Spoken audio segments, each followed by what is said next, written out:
Yeah, my bad. Is it working now? Yeah, it should be. I don't know why OBS does this.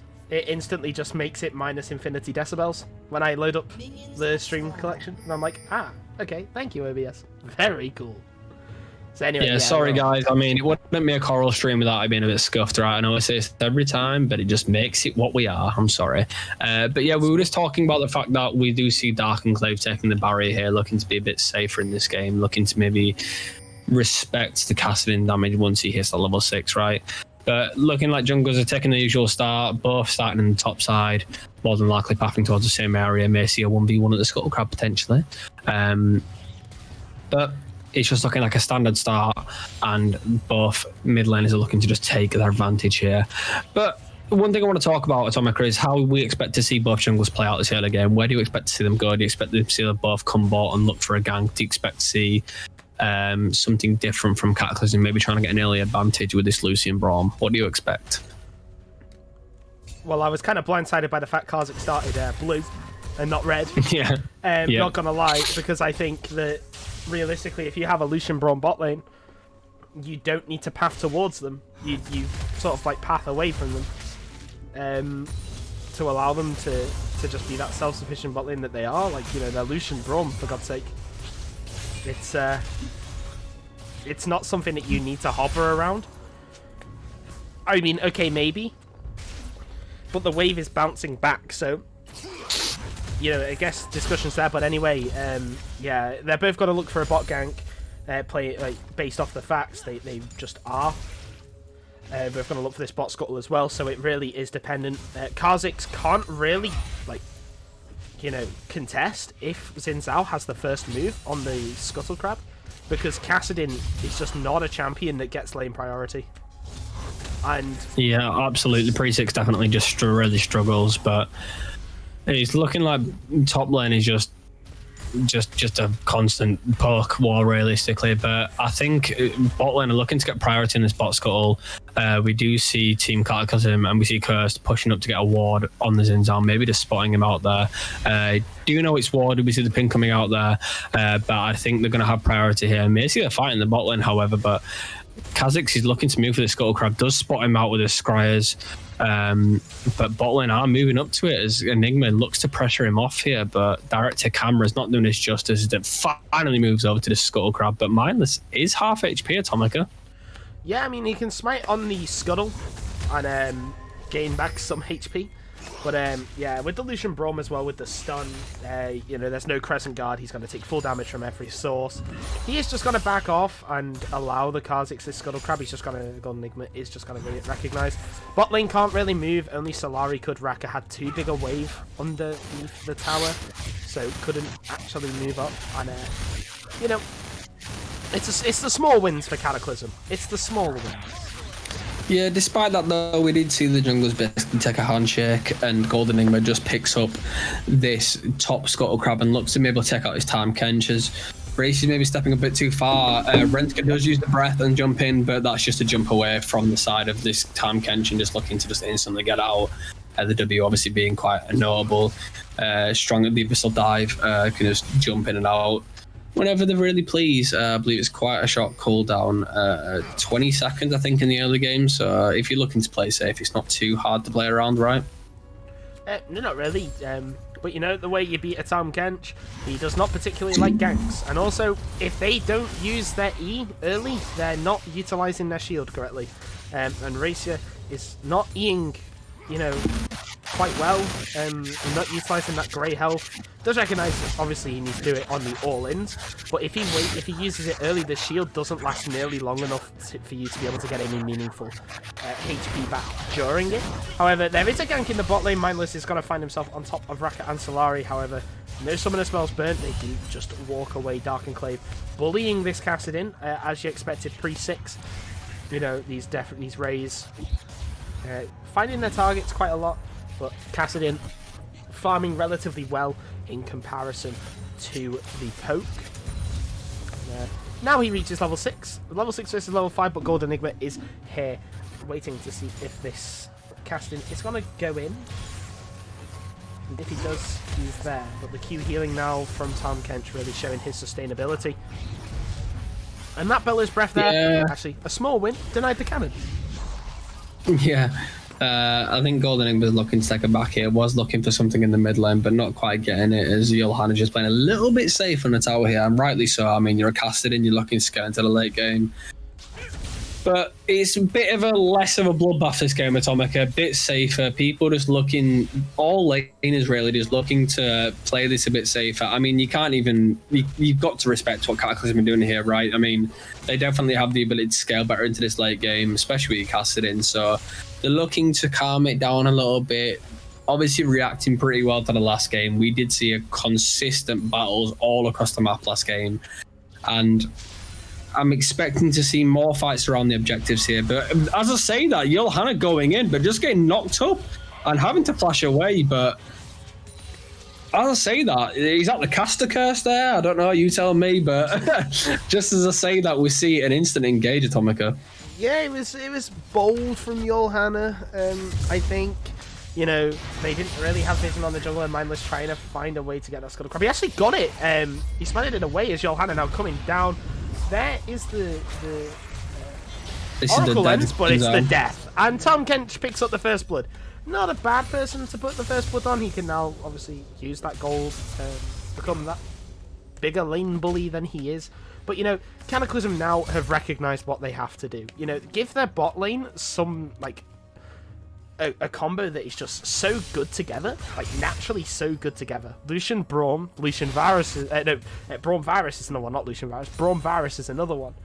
You know, like just a duo that can work together and be safe and just farm up and get the gold in their pocket. And then Mindless is free to do whatever he wants elsewhere on the map, so that Dark Enclave can't step up as much. He can't be as aggressive.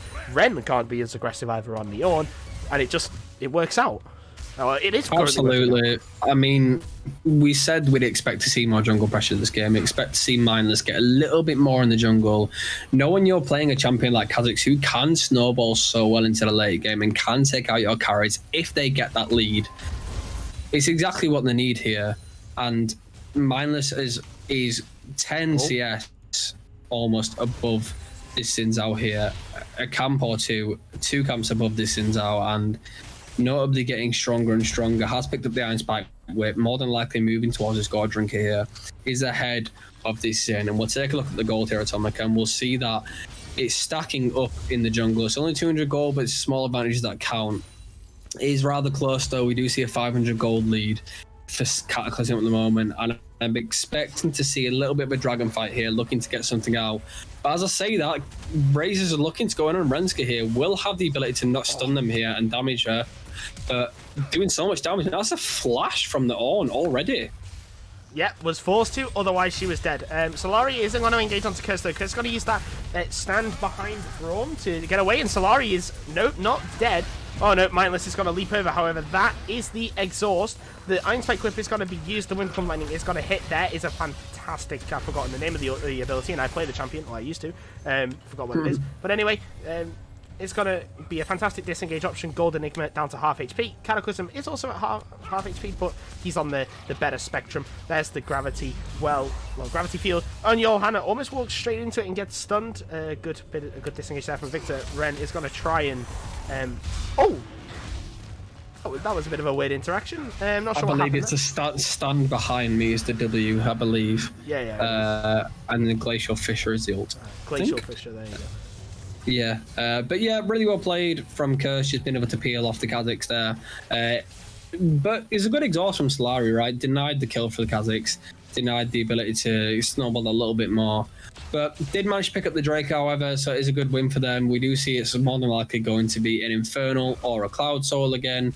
A Cloud Soul, it was an Infernal last time, so maybe going to be a Cloud Soul this time, as the Ocean Drake is going to be next. But as an engage from Solari and using the ultimate, and it's just going to be dead. We do see Ignite coming out, but not just quite making it. Mindless is here to try clean up though, and the Ezreal does use the Arcane Shift. Rack are looking to get away here, but Enigma's here to maybe clean up and pressure them off the wave here.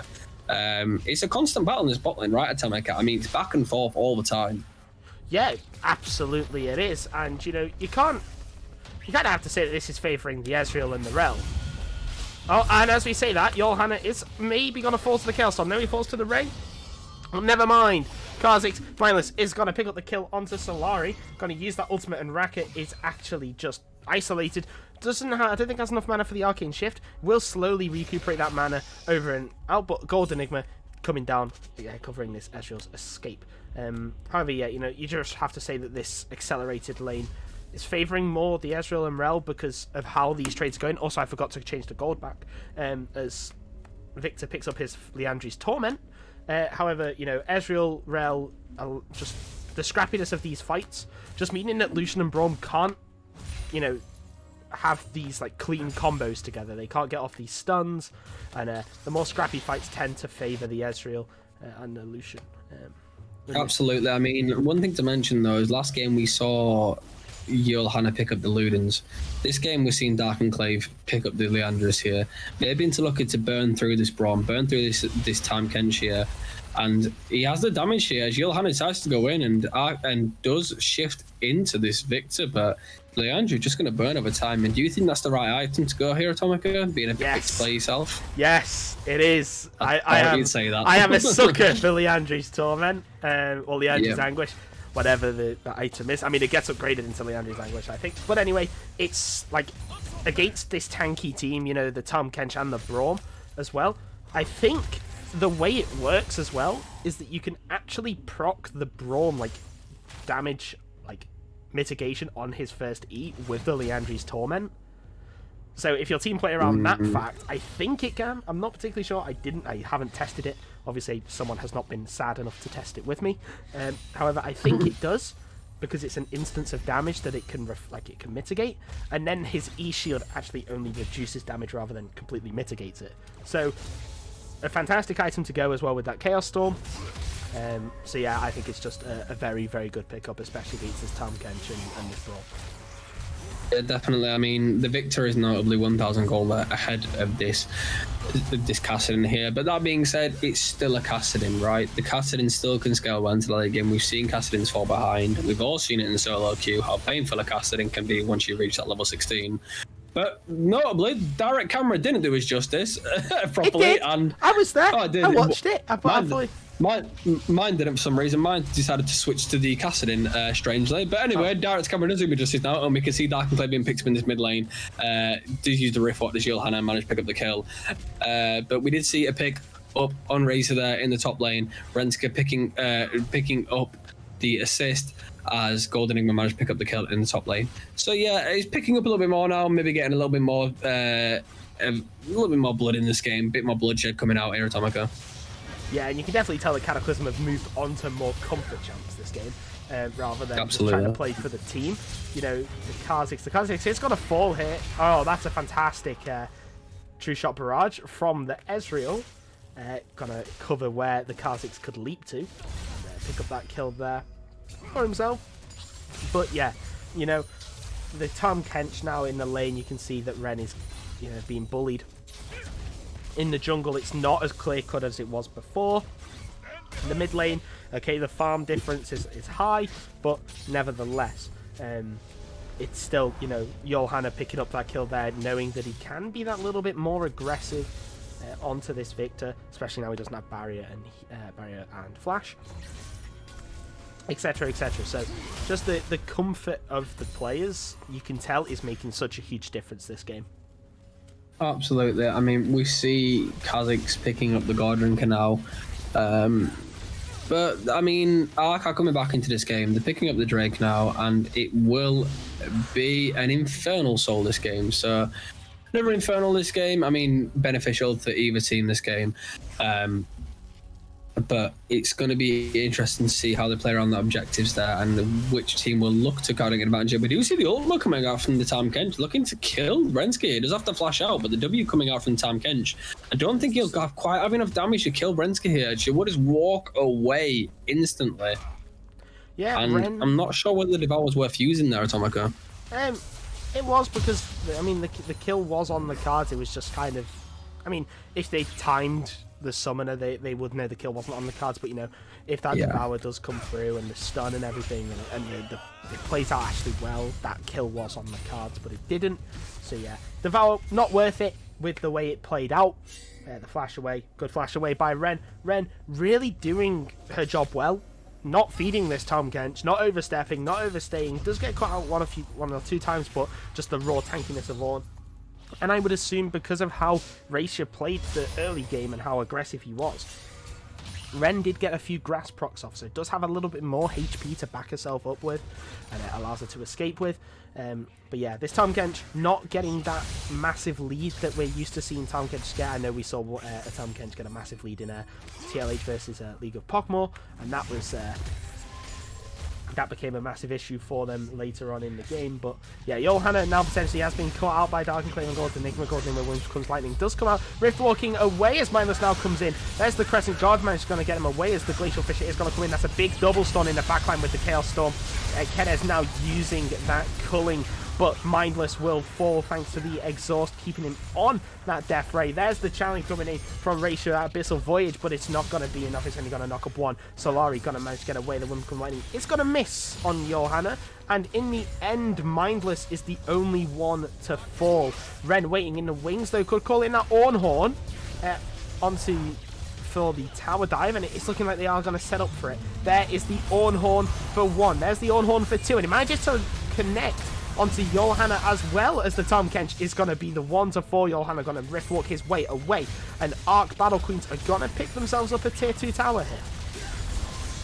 Yeah, I mean, you've really got to commemorate how well Gold Enigma played that fight. The Crescent Guard just preventing so much in that entire fight. I mean, Solari tanking so much and peeling so well. And it was fantastic play from the whole of Arc there. Do manage to come back in this game. Do manage to show that they can still pull a game back, Atomic, and they played that very, very well. Managed to pick up the tier 1 in the mid lane, so looking like they will be able to find a little bit more paths, look to be able to create a little bit more pressure in the jungle as they may look to pressure this tier 2 in the next coming minutes. Yeah. Just yeah.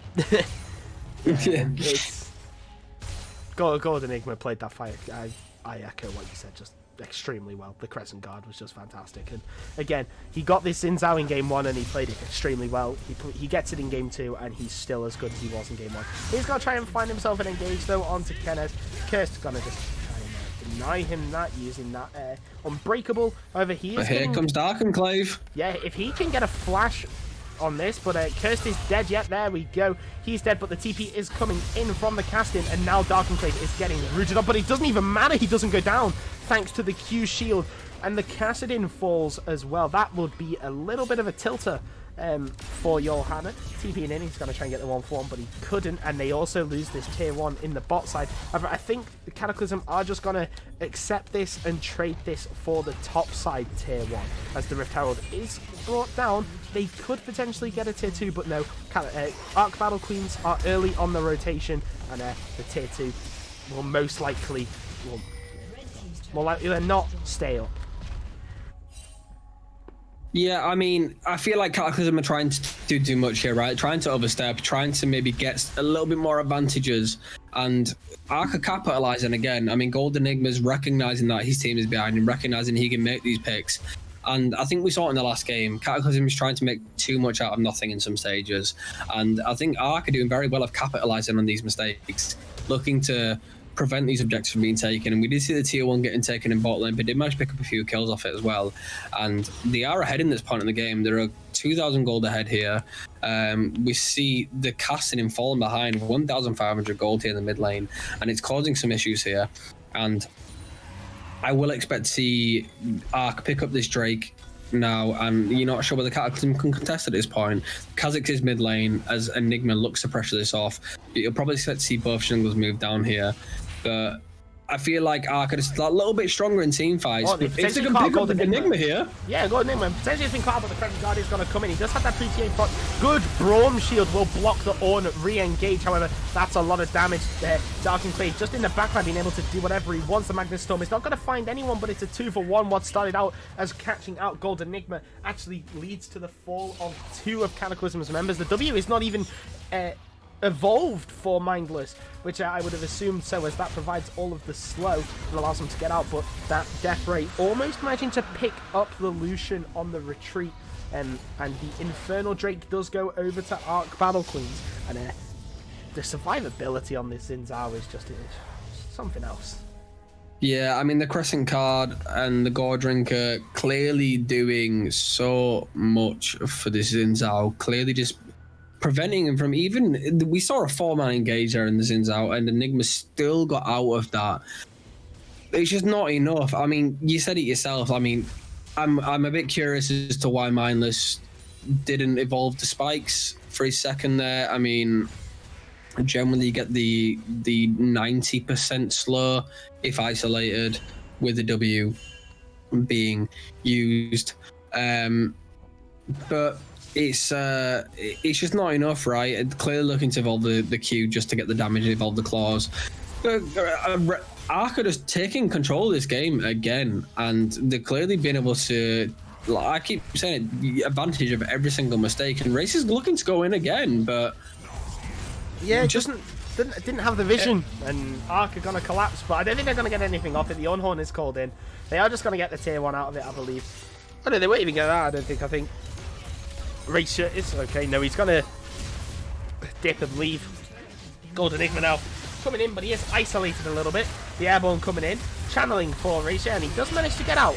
However, that is a great ground field, and Racer actually does not manage to get out thanks to the Chaos Storm. However, rooted up on the tower is Gold Enigma, and that's a massive shutdown going over to the Cassidy, and the Victor managing to pick up Curse with that burn. That's a massive slow from Johanna, and that is the front line, but that is a big pickup from Solari.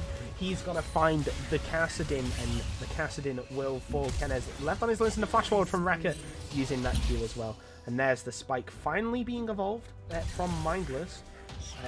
Good Ray there, almost reading where Mindless was. And Mindless finds himself, you know, he's in that 1v1, and the Q's coming out, but he's just being kited. But no, he manages to get the shutdown even through the burst. Ren now chasing. Has evolved the spikes, actually. But yeah.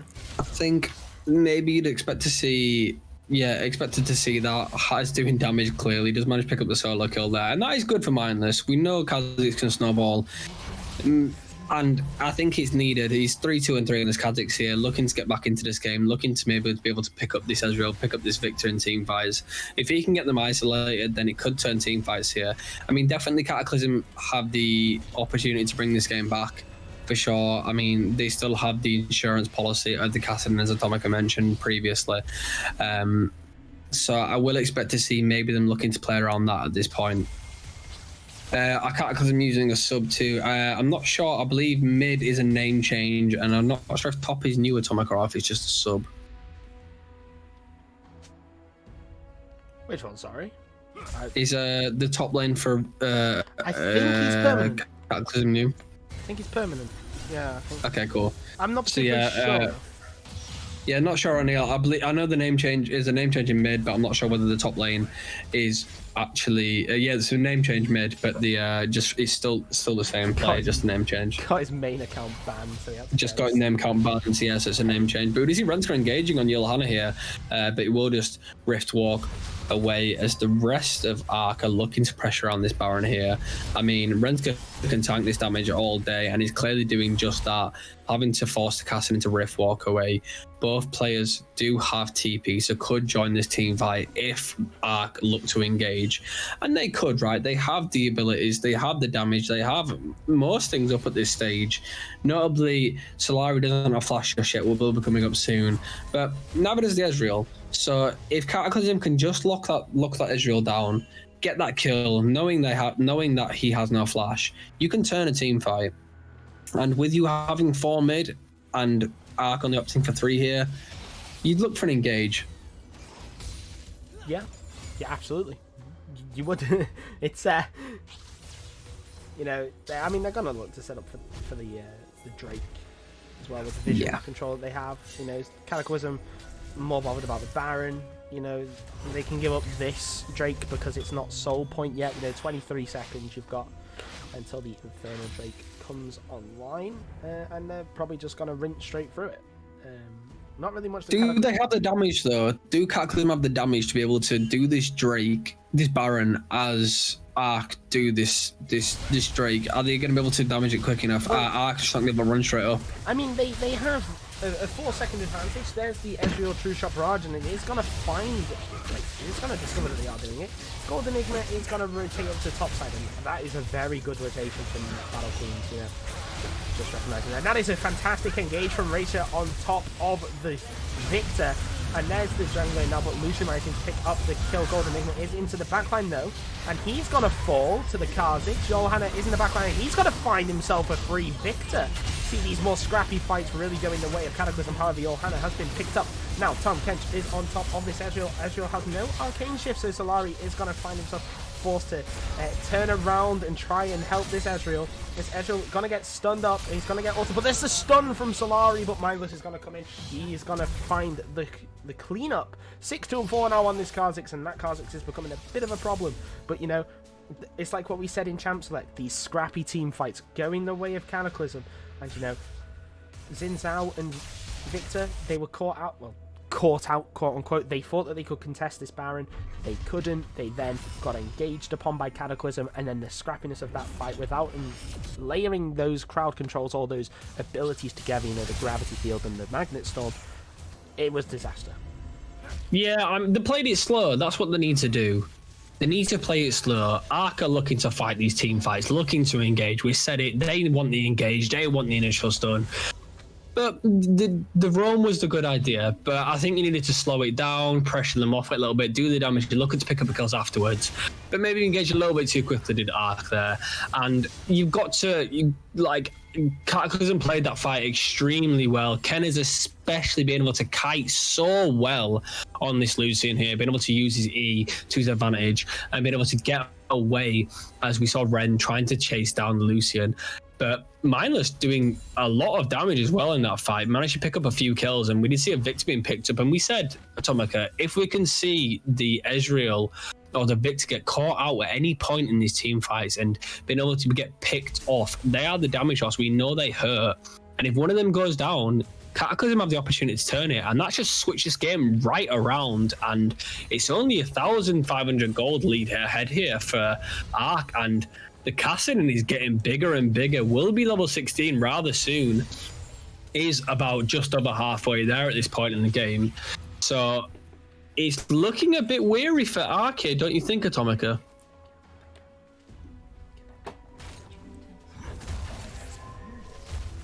Are you there? Hello?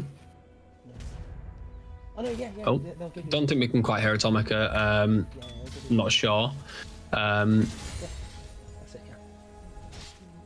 You are muted on Discord if you did not know. So yeah, apologies for that. Hopefully he fixes himself soon. Oh, no worries, that's fine. That's why I was kind of hoping that you would go a bit longer. No worries, that's perfectly fine. It's a non-diff, realistically. But we see Cataclysm looking to engage, and Mindless doing so much damage now. Just pick up that Shroudless Grudge, and with the slow from the W, that is so oppressive and can just allow you to pick up them kills here. And Cataclysm did a really good job of turning around here, but Solari looking to engage here, but the Mindless just jump over the wall and just piece out of that. Does manage to pick up the pick, and will be just picking up these little kills, these little advantages. And slowly but surely, they are coming back into this game of Cataclysm, and you've got to wonder whether Ark are going to be a little bit scared here, Atomica. I mean, they have to be. There's no way they can't be. You know, Kassadin's reached level 16. Okay, he's 2-5-4, but he's farmed extremely well even under the pressure of a Victor. And he's a Kassadin. Yep. Also, the fact it's a casting. Yeah, okay, you may have a Dark Seal that only has 2 stacks. Oh no, whoop-de-doo. What you gonna do? Just sell it. You know, like, get that Zhonya's, get it as fast as possible, and he can start causing absolute mayhem, especially with that lifeline that Stasis can provide. And, you know, this Kha'Zix as well with Gore Drink and Shroudless Grudge. This Ezreal, even through Divine Sundra and 2 items, and Plated Steel Caps, is not going to survive. There is no way. And Mindless as well, just playing around this vision, you know, here we go. He's potentially going to catch out Solari. No, he won't. He's just going to spike her, and Solari will run away. But, you know, it's a case of now. Kenez as well has just been farming extremely well. Shout outs to him, obviously, and whatever. because he is at 270 CS. He has 3 items. He's keeping up with this Ezreal, despite the fact that Ezreal has 4 more kills. You know, I think that Kenez is single-handedly keeping Cataclysm in this game in terms of gold. You know, like, you can't say he isn't, because he is, basically. And he also has that Lord Dominik's Regards now with Essence Reaver. Kenez potentially cut out by Shroud's Grudge Mystic Shot, but yeah, it's now a fight for the soul point. Cataclysm, for the first time in a while, can actually contest. Absolutely. I mean, Kassadin is now 16. We do see Mindless being rather close as well. We'll get that last evolve. Is just under halfway there. So we'll be picking up that soon and getting that final evolve. But looking like Ark are looking to fight this. But if Cataclysm play this slow, they could win the team fight. And just need to make sure that they don't get the engage, don't get a pick here. And they just need to play it slow. Let them try to come to you. And Solari does dismount here. She looks to try to engage on Yilhana, and the world is pressure him off. But we do see a flank coming through from Kenez here. They are engaging. Yeah, they are just constantly going down as Curtis Nash is going to get shredded straight through the man. It's going to come in onto the casting. Casting can't even move as Golden Enigma now managed to pick up the Tom Kench. Tom Kench is down. That is red flags alert for Cataclysm as Raka finds herself another kill there and hardly untouched in that team fight. Hardly touched. It was a fantastic engage from Solari using that remount Magnet Storm to pull in both the Kassadin and the Braum. You know, you had the Lucian and Braum not together, so there was no one really there to stack up the stuns. The Kassadin wasn't in a prime position to flank. Mindless was, but everyone just fell too quickly. And a big item that is currently missing from the Tahm Kench is that Anathema's chain. Where is it? It's gone missing in the mail. You know, the post office said 2 to 3 business days, but it's taken 5 weeks because he's just not building it. And that is such a big item that he needs to put either on that Ezreal or on that Victor, maybe even on the Xin Zhao. He's really treacherous about that Xin and the Black Cleaver, but still, that Anathema's chains is needed so Tahm Kench can be that beefy frontline. And without that item, he is not able to do that right now. Too much damage is coming out from Arc Battle Queen. Yeah, definitely. I mean, it's an unfortunate situation for Cataclysm there. Just allowed Arc Battle Queens to engage on them and just got caught out there, unfortunately. But Battle Queens bringing this game back, and they have picked up the Baron now, have picked up the Infernal, so it's going to be a struggle for Cataclysm back in this game. You'd expect them to try to make these little picks here, try to get any advantage they can in this game, because you're more than likely going to have to wait for the Baron to run out here, but I'm expecting to see an engagement mark here. Like, you have the advantage. If you manage to ace, it's a game over for you, right? But they could just opt for the 1-3-1 as well. Push lanes out, get some advantages, as Cataclysm are looking to do pretty much just that and prevent them from pushing these waves down. But it's 2v5 in the mid lane, and Arc is going to say thank you very much. Yeah. I'm taking this to inhib, I'm taking this tier 1, and if they don't back in, the Kazakhs and Kassadin aren't backing. Kazakh's finally backing, but Arc are just going to win the game here. They're going to look to win the game. Trade the base for tier 2. As the engage is coming down on Solari, that's a big stun on Tahm Kench. He can't use that big skin. Mindless forced to leap away. There's a TP coming in from Johanna, but I think it's just too little too late. He is actually ripple straight into the backline. As Lucian manages to get the kill onto Solari, Mindless forcing that Xin Zhao very low, but that's a lot of damage onto the Nexus, and it's a 2-0 for Nice game. Yeah, I mean, you got to question what Cataclysm were trying to do there. I mean, I know it was a difficult situation. It was that 10% chance of being able to come back into that game, knowing they have the Infernal Soul, knowing they have the Baron. But opting to push the tier 2 when they have the Baron, they're just going to push down your mid lane. They're just going to get the tier 1 there, the tier 3, sorry. And I'm wondering what the call was there. Wondering if they wanted to maybe get something elsewhere. Maybe just didn't expect them to have so much ability to push down that tier, those towers in the Nexus. But did manage to pick up the 2-0, and Arc managed to bring that game back. Did look a little bit shaky in the early game there, as Cataclysm played a little bit safer. And towards the mid game, there was a bit of a drop when Cataclysm managed to pick up an ace, but did manage to bring it up and played their comp to advantage. Did look to get the engages whenever they needed it.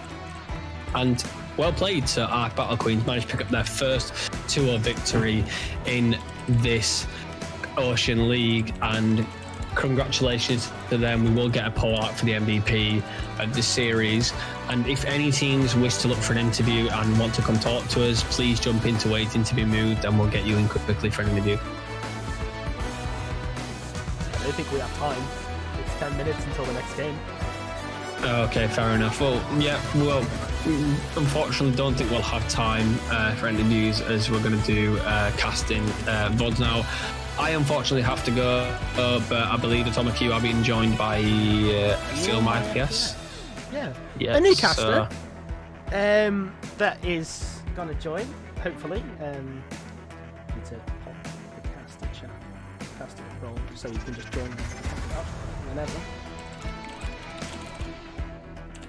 But yeah, so I need a quick break as well. I'm going to get some food and drink. Yeah, sorry we don't have time for the for any interviews. Unfortunately, I have to go. And Atomic will be joined by another caster, but it's been a pleasure and absolute really well played to Ark, Battle Queens that game. Managed to pick up Commiserations, Cataclysm, and I am off. Peace. Bye bye. Bye bye.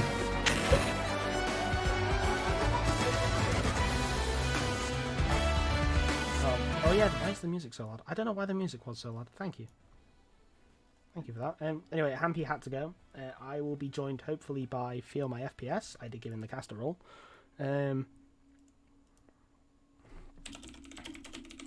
And he can join the casting couch whenever, but I'm going to go grab myself food and drink and stuff like that before the Crescent Solari versus Quad Nation Inferno game, I believe. So yeah, I'll just leave the music on, and you can chill if you want, or you can mute the stream, whatever. But yeah, it will be back at 9 o'clock for Quad Nation Inferno versus Crescent Solari. I hope. I really hope that they haven't changed their time. No, they're in game. Okay, yeah. Alright, they're waiting in the VC. Okay, beautiful. Right. Alright.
Right. Okay. We are back. Hello everyone. Yeah, we are back. Hopefully this time the stream doesn't crash midway through like it did last time. Yep. But Fingers crossed. yeah. I mean it's Coral League. I need to actually still get the bloody draft set up, but still, nevertheless, copy the blue side. I forgot. Q&I is blue first, by the way. I think. Are they?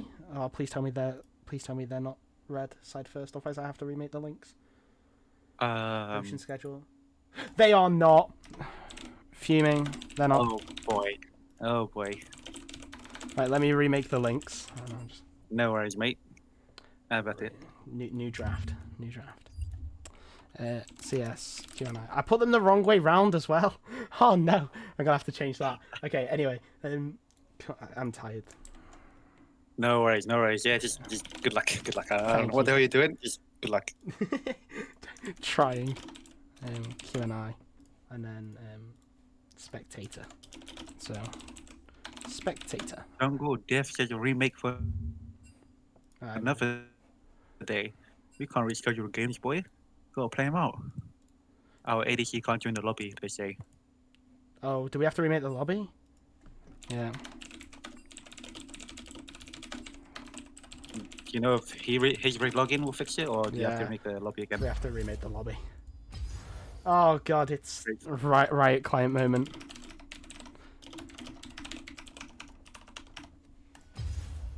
Invite FPS. There you go. And then you can invite. Thank you very much. Because you have them as friends, and I don't. And then I invite. Right, suffix. There we go. And then we no just worries, that's fine. All right, let me find him. Where are they? That admin of Coral.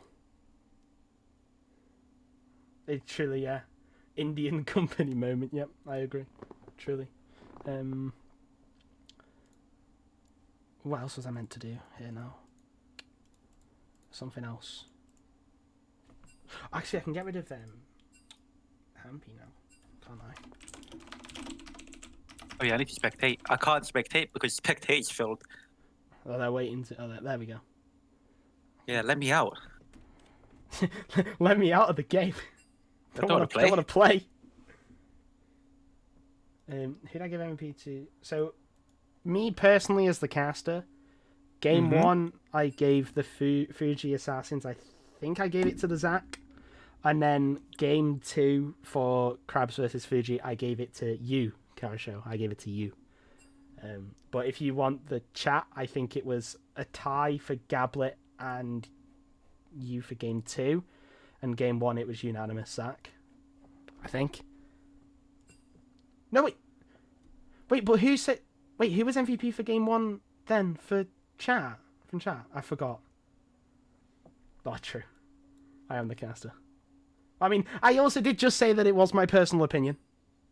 Was it the Rakan? I don't know. Anyway, that we'll leave that one because I've just forgotten. Are they started draft? I don't know. How do we find out? I will copy the links because I had to remake. Okay. That one is CS. Just to Q&I. Yeah, it kind of don't misclick. Spec. And then if I open that, it should be fine. Good to go.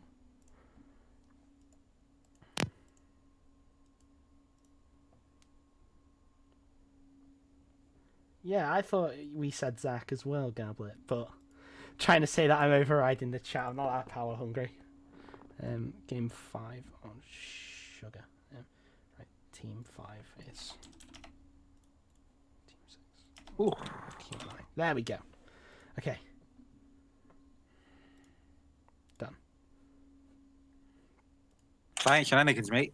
We're trying to wow, we are in bounds. fix the league client for them. Wait, we're in bounds already? Yeah, we are. Oh god. Transition, quick. Okay, so bands. We have a Moo Volibear, and LeBlanc. And then a Lee Sin ban. Not particularly sure what to think. I unfortunately couldn't watch Q&I or Solari, so I don't think anyone's been able to explain to me, but where do I see this stuff, or do I wait for the stream? All right. No.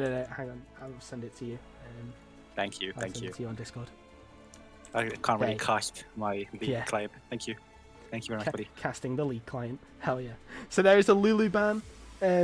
So quite a lot of bans targeted towards the like the bot side, because Amumu can be flexed to support. You've got Yep. Lulu as well, just a support. LeBlanc as well, a big bursty champion, so kind of Crescent Solari not allowing him to have these burst sort of team fight 100%. moments. And Yeah. then the first pick Viego, and the response was Seraphine. I think Mimu Band's really good though. That champion has been griefing the entire league community for quite some time now. It's not. I don't think anyone wants to play against that, to be honest. Not a lot of fun. Not a lot of fun. Creating the community. Yep, and the Tom Kench is locked in. Looks like Crescent Solari's going to try and respond to that with a nah. Tom Kench and Seraphine, I think that's kind of like an unkillable combo. I mean, they obviously are killable. You know, it's just... I don't know, man. I wouldn't want to bump into that solo queue. It's kind of rough. I man. wouldn't either, don't worry. Both of them. Just the healing that Horrible. Seraphine can give as well. The Shen being locked in as the pick away. I like that. I like that. I think it's a good matchup into Tom Kench. Yeah, It's a solid pick. I think it's just, yeah, overall a solid pick. You know, Shen with the ultimate as well, the stands united if Good Tom Kench communication, gets on yeah. top. Yeah, exactly. And the communication as well to have that. If that Tom Kench uses that Abyssal Voyage, gets on top of the AD carry, and then you just stand united, even through the charm, just a big shield that you get. The Nautilus locked in as a response to the Seraphine. That could also be a Seraphine mid, so obviously it is flexible, but we're going to take this as Seraphine support. Nautilus is their bread and butter engage support, to be honest. I like that pick, man. That's really solid. Yeah. Let's see if they can answer. And they picked Sejuani. Yes, I'm Blimey. a big Sejuani fan. I despise that champion. Has he been buffed recently? I heard like someone said he got I buffed. think so. I'm not sure. All I know is that I have the Poro Rider Sejuani figurine. So The figurine. yeah, I Mate, have you are the, winning life. I have the IRL figurine. So yeah, I am a big fan of this Sejuani pick. All right, I was gonna brag if you had the skin, but you have the figurine. I'll take it back here. Let me just take a step back. Let me- Take the right there. back seat. Take the back seat. Yeah, let me take your crown, king. Here you are, mate. But yeah, literally, I like this king. Some beefy comps out here. Oh, Diana and Samira. Yeah, Q and I kind of just going straight for full tank as Diana, yep, and Samira banned away. The Twisted Fate and the Galio, Twisted Fate Galio, two big hyper roaming champions trying to disable the enable of Q and I, and also some good setup. So I would expect to see the ADC locked in here, something that pairs well, potentially with the Seraphine or potentially with the Tongue. I mean, they have Yeah, two some good- potential supports. Good follow up because they have a lot of engage right here. They can just get some decent follow up champion and be solid comp. Yeah, Sejuani absolutely. picks people up. As I have They have a Tom message. Kench. Sona. Oh, just layering the CC. Like, I think we're about all out of CC in this game now. I think we don't have any more champions that provide CC now. Yep, this point. and that is a Sona. I believe that this is a Sona Seraphine bot lane. I don't imagine it being a Sona Tom Kench or something like that. So that is a massive, massive bot I- lane. I wonder if they pick an AD carry still. Maybe it would be Seraphine mid and Sona support. Maybe potentially, because they do see, Corki. Is Seraphine a good matchup into the Corki? I personally don't know. I would be able to answer that question, but I don't think they have much DPS, so maybe an AD carry would still be good to help take the towers. Yeah. And just siege in general. Absolutely, they do need something. I mean, if you look at the mid lane pool, DPS mid laners you have got. Azir, I don't see how Lucian. they're gonna kill Viego this way. Oh, Lucian. Okay, That's that's all the follow up we need. That could be a Lucian mid. I'm actually not sure where Q&I is going with this, to be honest. It's just a very beefy draft, and it's kind of... Yeah, I don't know. I'd imagine that Sona wouldn't go mid. I don't think Sona would be any better than Seraphine, but she'd probably be worse off mid. So I think it would be Sona Lucian. But I think historically, Seraphine over the years has been really solid mid, so I don't see why she would not be mid. But that Corki pick, and Shen as well, that's going to be just a lot of camping bot lane, maybe. I don't know. Just a heavy roam comp. Very heavy roaming. Yeah, absolutely. And, Crescent Solari are looking to dive somewhere. Corki, Shen, Corki package, Shen ultimate, Viego with that unstoppable and taking over. Potentially someone like the Sona or the Seraphine. Oh, I don't even want to think about it. Oh boy. Yeah. Scary stuff. This is like a rank draft of nightmares, man. Yeah, I would not like to see any of these against me. I would be like, what am I meant to do? But, And at this point, you should know there's not enough bans in this game. Like all these champions. It's just, yeah. Viego normally doesn't make it through, and here he is. I recommend skipping. Oh, Yeah. I'm hearing sounds, but I don't know what they're locking in now. Yeah, they're locking in, just in the actual client. But Okay. we keep it on the cool draft screen because that draft screen looks cooler than the Riot client draft screen. You can say that again. The Riot client is not doing us any favors, man. No, it's not. It's a terrible draft screen. But it's, you know, I actually, MVP. No, not MVP. What am I on about? You know what? Poll. We're gonna do a new poll, okay? Who won? yeah? Who won draft? There we go. That's a new poll idea.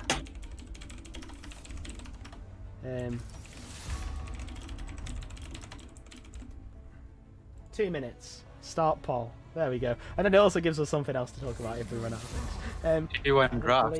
Yeah. If Shen and Naught by Anathema's chains, then it should be an easy game against this 1 damage threat. Yeah. Anathemas. What was that item?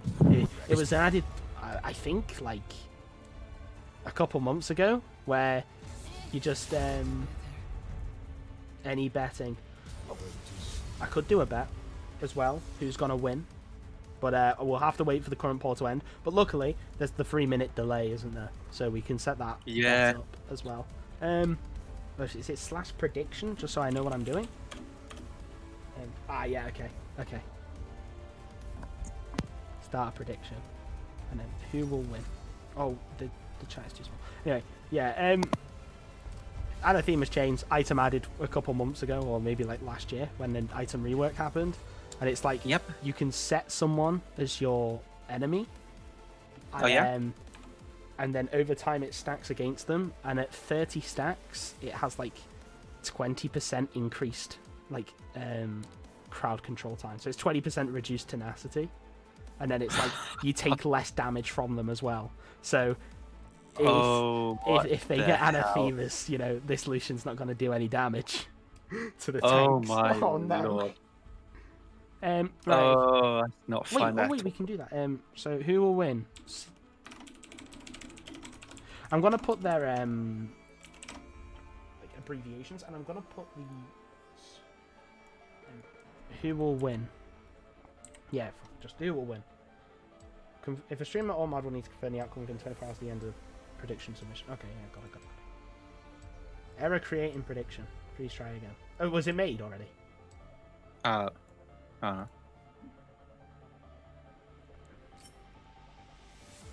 Yeah. The Gabler's right.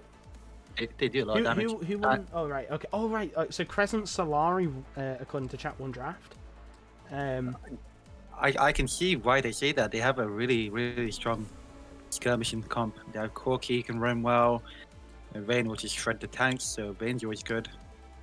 And yeah, Viego just being an imposter and taking a champion. Damn. I like the comp so much. Yeah. Can't wait to see it happen. Viego is the sussy one. Yeah, I was waiting for that one. Nice. Yes, we got to follow up. Indeed, yeah. We'll see how he does. If he can live up to that entire meme, that'll be good. Yeah, and so I agree with chat here as well. Honestly, I think that the 1 damage threat comp. I mean, unless you know. Oh wait, it's Lucian mid, Seraphine Sona bot lane. Oh, that changes it entirely then, because Lucian should curb stomp Corki in lane. Yeah, so that kind of. And yeah, Vayne shouldn't be able to farm with a Seraphine there. Oh, Oh, wow. okay. Somehow I've been banned from chat. Yeah, don't worry about it. Hang on. No worries, it's fine. I just cease to exist. No problem. Do not worry. I have to actually unban everyone that just got banned. The hero we need. Any particular reason why we got banned? Or is it just No, it was just I don't know what happened. Twitch has had enough of my shenanigans? No worries, Twitch. Twitch I'll hold this gone. grudge. Hold this grudge eternally. And I guess this is like a 3-minute intermission where we wait for the game to start so we can. Yeah, so Finally. we can, I think the early game will decide this match. I feel. Because if a team, especially leading into mid game, because mid game is where a lot of the big team fights will happen. I don't think that the game will just be stalemate till late game. So I'm looking for some really spicy gameplay. To be honest, I've not been too happy, I must say, with jungles because I think everyone's going along the same safe spot. But I was just hoping maybe someone do some cheeky invades. I don't know, maybe a sly wolf start in enemy jungle or something.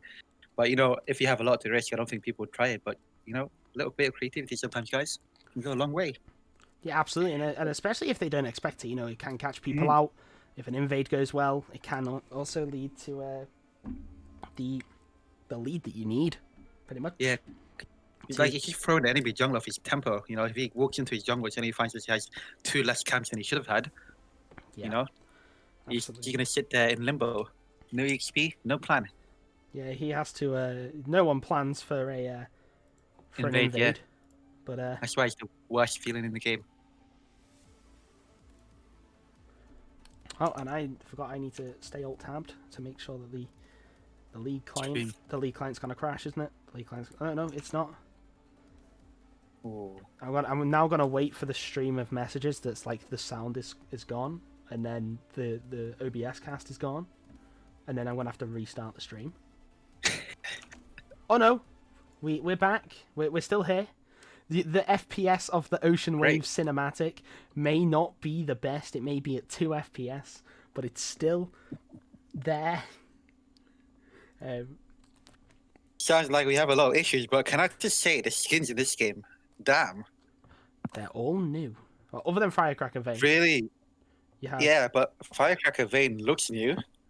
Graceful. I'm a fan of that Phoenix. Seraphine skin. I That am. Vega skin's really cool. Astronaut Corki, I've actually never seen that in game before. That's the Should be newest cool. Corky skin, and I'm really looking forward to seeing it. Yeah, I only have 100%. Corgi. But that's actually the best Corki skin in the game. I Just That sit or Red there and Baron. just do the little wiggle. Red Baron. Red Baron is so rare. I love Red Baron. No. I have it. Almost no one has it. I pulled it from a chest like 3 months ago. You or pull it something. from a chest? What kind of pack luck is that? Give me your pack luck. Hey, I will do. you can I have got, it because right now I'm currently getting really bad stuff. Like I opened got, the chest and got Gothic Oriana. Yes. That's not that bad though. I had in succession that 390 Vigor skin and the 390 Yi skin. Was it Assassin Yi? And White Mage Vigor. Quit the game for a week because of that. Turbo fuming. I spent 10 euros on this or £10. Next minute, white beard Vega. Quit. I actually just wanted to quit the game. But yeah, I just saw the kidney to buy as much RP as possible. I've got the new pass now, so hopefully I can get that Kane skin. That Kane skin looks really sick. Oh yeah. And so do the rest of the skins that just came out. Have you seen the World's advertisement of the Elite client? Yes, I have the new World's Jarvan skin, looking Yeah, beautiful as ever. very Now clean. when I do is this. I do time controls off, scoreboard, objective timers, and no chat. Beautiful. Lovely. So it begins. Yep. So it does begin. We do see the Sona Seraphine bot lane that we said was not going to happen. It did happen. It's a double healing bot lane. It's just going to be They had- impossible to kill. Yeah, they had it pretty much wrong. Yeah, with Vayne jelly damage, I don't know how they're gonna die. Be Yeah. a waste of mana hitting them, True. but we'll see how they deal with it. But we are potentially seeing a counter invade as jungle diff not in the bush. Yeah, they were expecting that. Got some big champions. I don't think they can win in the bush. But yeah, I mean, I was hoping for something cheeky, but I guess the safe start is always. I will not condone a safe start because safe stable starts are always good. Yeah. At least you know what's gonna happen in the next 3 minutes. Especially in the first game of the series, if you haven't really scouted out much, just basically playing safe, making sure that your jungler does get the camps that he wants, is a very Especially if big you don't know thing. how. Yeah, if you don't know how they play or have never played against them before, it's hard to really predict what will happen in an invade. So can't fault them for this choice. Do you Cannot see a fault them at all. golden Tom Kent with a golden cloak? I am a big fan. Rolling in money. I love Tom Kent. Used to main him before the rework, but now they reworked him, so I'm crying. before the rework, respectable champion. Now, not so much. Not so much. Respect stonks down. Yeah, literally, it's just like absolute opposite of Stonks, man. I think Riot just has this habit of making every champion just a degenerate champion. We had Volibear, that original rework, but let's see. Viego, I think red they- buff. Yeah, Viego red buff, Sejuani blue buff. I would Standard. say an awkward. Yeah. I prefer the red buff start on Sejuani when I play her, but you know, to each their own. The red buff, you get a better reach from the bot lane. I'm not too sure if you get a better one like for the double AP bot lane, like the Sona Seraphine, but nonetheless, still getting that bot lane leash. Stepped up, Yep. getting poked out a little bit by Titus on this Shen, and the taunt is Meanwhile- coming in, reaches level 2 first. The Q here. Yeah, Shen is. I don't know what to say. Shen's actually a really strong pick at the Tom Kench. The more you know. I didn't think it'd be that interesting. It's really good. But I guess it might change at level 3. We'll just have to see. Let's see. What lane is they're getting pushed in? I don't know what I was expecting, but I thought they would poke harder. I mean, Vayne is sufficiently low, but Yeah, very the fun to waves. poke not being there as often as it should. Corki as well, getting a little bit of bullying happening to him. Got forced to burn the pot early. He has gone for the cool start as Rise Suffix gonna look for this Sona. Sona did have to flash off camera to dodge a hook, or as the directed camera did pan away. Just before it happened. I do like that Cull purchase though. Very safe because in the end of the day, Corki, if you want to get to the power spike items, Triforce or Immortal Shield Bow. Is it Immortal Shield Bow now? I think Yes. Shield Bow, yeah, that'd be solid. Shield Bow into Sheen. Yeah, Lucian roaming. I guess the mid prior really helps the Sejuani. Viego a little late to party. And Sona almost falling there, actually. Thanks to the heal from Salty Ducky, he manages to stay alive. Very good Oh, no. job there as Serpi engages straight into the Gatling gun, but Liska just kind of stood there, auto-attacking.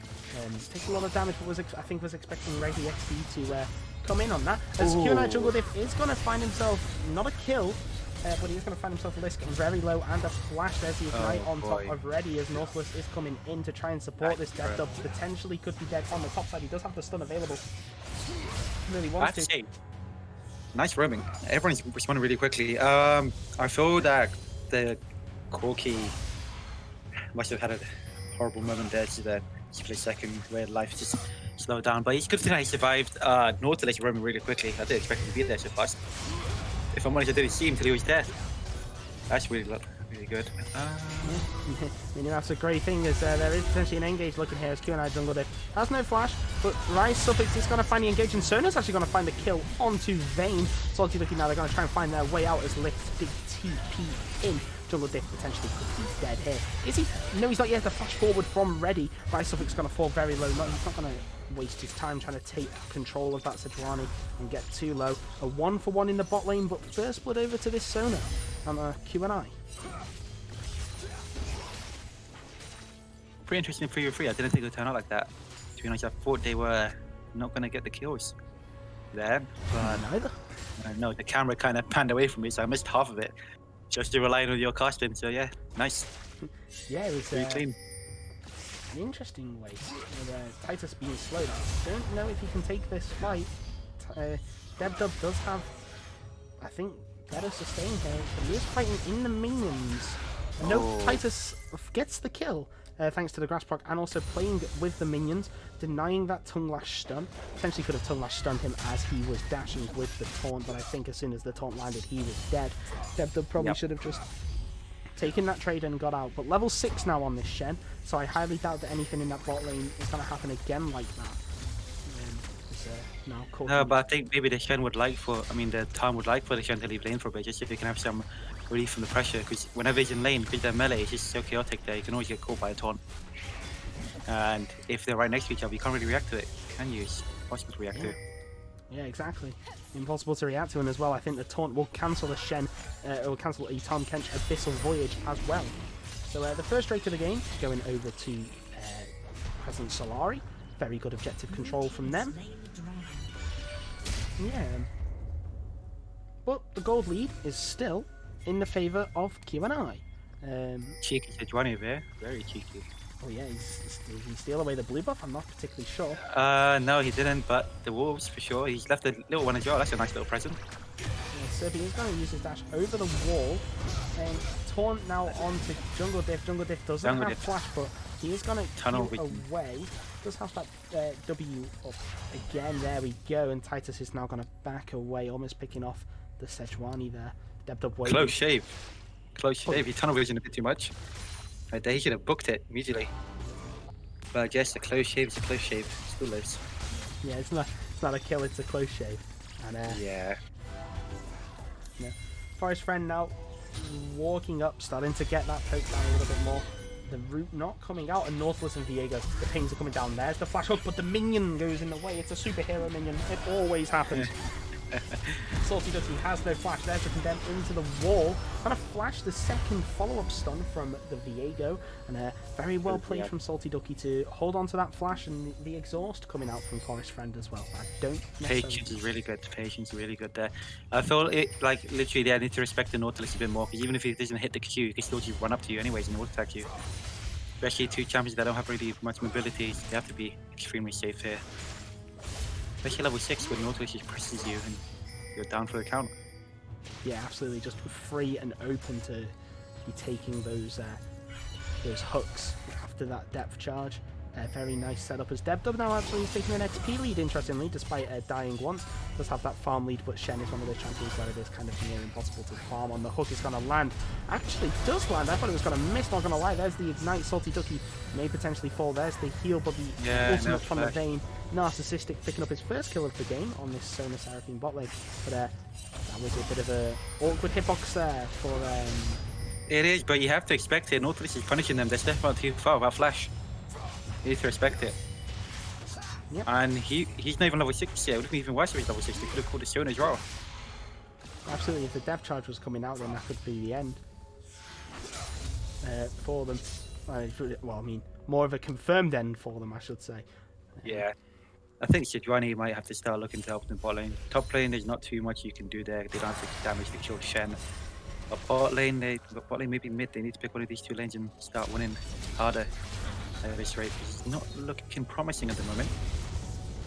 Yeah, absolutely. You need to start helping it. I think this mid lane a lot more. I think Lisk is the Corki. Corki doesn't have that good an early game. You know, start abusing him. Yeah, okay, he does have a lot of mobility, but try and get that flash out alongside his W, so that when he does step up, he only has that W available, and then it becomes kind of an easy read for you with that ultimate, with the Sejuani as well as the Culling. Yeah. So That's true. Maybe just pick a sneaky angle to come through. Maybe come from behind the wall or come around the tower if they crash a Raven. Maybe they find some way to shut him down. He's just farming for free at the moment. yeah, absolutely. And can I just point out how cute a skin this astronaut Corki is? Like, It's so good. it's such a good skin. Like, actually, I can't believe that they took them this long to make a skin this good for Corki. But I know, right? It's like a little spaceship. It's a little, what's it? So good. Apollo 13 all over Venice. The hook doesn't land. Can't be slowed because of the fantastic frost armor passive. That's a lot of damage on Corki. Indeed, but nothing's gonna happen because the support is roaming. But meanwhile, Forest Friend is not matching these roams, just allowing this Seraphine to farm, try and poke out this Vayne, try and make this Vayne not as a big a threat. But she does have that Vampiric Scepter, so she can auto through those attacks and means. There is a fantastic charge, and Rysovix is going to get caught out. Serpy is going to find the kill on the Culling on top of the Corki, forcing him to W away. I will find out the name of our boy Wondo. Sejuani, barely missed. Barely missed him. That could have been catastrophic. However, Ready XD is here in the mid lane. QNI Jungle Diff. Ready, there's the good flash. Good flash as well Magenta. joined by QNI Jungle Diff, but he's going to fall, I think, to Lisk. That was interesting as Gedra actually managed to stop the Stand United, and he's just going to straight up win this 1v1. There's not really much that he can do. I think if he manages to hit the stun, it's over. Tom No. Kent doing what Tom Kent does best. That shield was almost there in time. Or did he kill him through the shield? I'm not too Killed sure. him through the shield. Okay, never mind. Expected stuff from that champion. Surprised. Not surprised. But yeah, mid lane, Rift Herald. Yeah, I have to say, Viego's got some amazing map control. He's literally been there every objective so far. The only one he's not going to get is Dragon, but actually just smashed mid tower over Earth Herald. I don't think they really care about the Dragon right now. And you can see Q&I now looking to set up this dragon, but they are also looking to punish this Vayne. That Lucian's coming in. There's a TP being followed. I'm not sure who it's by. It's by the Shen. There's the hook going onto Salty Ducky. Oh, The last boy. hour has been caught, and Salty Ducky caught by the corner with a double TP actually from the Shen. No, Corki actually came down, walked, the Shen TPing in, landing that one. There's the exhaust on top of the Vayne. Just to get Forest Friend out. Fantastic slow there by Q&I Jungle Dick just to allow his Sona to lead. But this now should be the Dragon for Crescent Solarium. It's these team fights where, you know, Serpy or Salty Ducky gets caught out by a Nautilus hook and fight goes not how Q&I wanted it to go. To be honest, I have to give credit to Shen. He's literally been at every fight the moment he could. Like, whenever he's had the opportunity to win a fight, he's been there. And that teleport work, I think Tom Kent could have followed, but I think it was just a spontaneous thing that even if he teleported, he wouldn't be there in time. So the most you can do is get some tower playing. But yeah, literally the power of map roaming, just global pressure, teleport, Shen-O, you name it. Mr. Worldwide. He really do be Mr. Worldwide. He'd be doing his best Pitbull cosplay. 100%. But you know, yeah, as you said, best way to punish the Shen that's constantly there and constantly at seemingly at every fight, or is trying to play for the team, is just to take the tower platings, just force the lane, try and deny him as much XP as possible so that he's forced to then make these roams worth it. And if he can't make those roams worth it, then you can punish him even more severely. And it's showing. He's a level on him and he's got freeze. Jungle Dip there, that's a fantastic ultimate pulling coming in. There's the slow. The E forward from Lucian will grab himself the shutdown, and Serpy now 2-0-0 on this Lucian mid. Performing very well, farming very well. That's the ooh, just goes. Forest Friend dodging. Yeah, at some point we're gonna have to stop saying he's missing and just say that the AD carry is dodging well. But I feel like the Sejuani's finally pick up the pace. He's finally using his ultimate now. He's definitely ganking mid. There's That's the good. double charm coming in from Salty Ducky, but the level difference. Oh, we got the Tom behind him. Oh, yes. Oh no, it's gonna be bad. But the Shen's here now. lick misses. The Stand United's coming in. There's the taunt. Debdub is dead. I know he's not even flashes out, but there's the Q. There is the heal. Wait, he don't And a die. big double stun coming in from Forest Friend. Titus is very low. Q&I Jungle Dip is gonna pick him up. There we go. Tom The Kent. you can't do anything. Tom Kent somehow survived. Lucian flanking. We got. It's just like, you know, everyone just keeps putting out another trap card and someone else just teleports bot lane. It's just keeping on my toes at the moment. That E forward Gale Force almost with another kill. Q&I Jungle Dip getting a little bit greedy for the kill. Maybe just needs to push in the way and take this turret. Well, not take it, but you need to pressure this turret. Narcissistic, it's gonna find a recall. There's the movement speed buff by Forest Friend, and the Vayne is gone. That's a fantastic devour there from Debdub, keeping Forest Friend alive. Serpy now running with the hills alongside his team as they were not running for the hills, but they're just running away because it's a tactical retreat. I don't think we'll be having any hills today. It's gonna be cloudy, but chance of meatballs or something. It's very wet this map today. Very wet Ocean Soul. I think that the red team definitely wants that on that Sejuani and Tom Kench. They'll be nigh unkillable if they get any of those drakes. Ocean Soul alongside, I mean, if they get 4 Ocean Drakes alongside the healing of Sona and Seraphine and the inbuilt healing of Tom Kench and Sejuani, just completely unkillable. Like, no matter how much damage you throw at it, no matter how much Vayne damage you throw at this enemy team, there's only so much you can do. There's the taunt coming in actually, as Debdub comes down this village. She's not very early, doesn't have the Devour though, so that's a bit of an awkward time to take a fight. He's very. I think that he's not respecting Shen enough, and he got slapped across the wrist. Where, oh, mid again, yes, mid again. Narcissistic is actually the one that's been caught out here. The culling is going to land onto the cannon. There's the E forward. No, it wasn't even the E. It was the Gale Force 3-0-0 now on this Lucian. Yeah, Narcissistic He's caught out. picking up. Good kills. Very good kills being picked up there. But like you said, yeah, again, even if they have the Nautilus, they need to remember they have a similar champion as Sejuani, an enemy team, and Sejuani can pick you out from even further away with that ult, especially if he hits you blind. You're never going to know what hit you. The Q ult range as well is quite large. I mean, yeah, okay, with Nautilus you got the flash depth charge with the hook, but yeah. Diego. But that's much slower than just Q ult. You know, skill shot plays pretty fast as well. And there, Well, there's the depth charge. They're actually going to commit to try and kill him this time, Ken. I think they get him. No, they actually do get him. There's the ultimate. That's a big shutdown. Can I juggle if it is rooted up? He's going to have to try and flash. That's a fantastic read by Reddy. Oh my lord, that was fantastic. Corky might be quick to go on the bottom, but he's going to get traded out. Never mind. Surfy's actually going to pick it up here. And that's a big shutdown onto Viego. And now you do have to question, you know, whether this Viego can match this Lucian in terms of carrying 5 1-on-1 now he is. Define Sunder as well. I think he can, and I think he can do even better, considering he has the resets and just in general, just better survivability than AD carry. And I think he's in a solid spot, and I really love that read right there. That's something you see in Potato Monster on YouTube. So yeah, really cool there. But there's some fancy stuff happening. Get him a blood boiling, man. But yeah, I have to say, I'll let you know in advance, I despise Viego as a champion, but I have to commend him for his plays. Can't be a hater. Yep, true. Cannot be a hater. You have to, as much as you may hate the champion, stand for it. Can't hate the play, he's doing well. Yeah. You know, Deb almost finding that Abyssal Voyage to engage, but the third Druid Quake, sorry, going over to President Solari, just the amount of control they have over these objectives, and there is the package going in. Stand United also on top. Salty W just want to fall. Lisk maybe next on the cards with the culling, but no. Sejuani, there's a flash hook, and the hook is going to land onto the wall for Rice Suffix, but no follow-up there. You know, I mean, this one damage source comp is not particularly working out, especially now that Northwest was picked, and can't really play something like Seraphine Sona into Northwest. You kind of have to pick someone that can pressure this Northwest a lot more. As much as I have to say, Crescent Solari, like the chat said, their team comp is really shining here. All these team fights.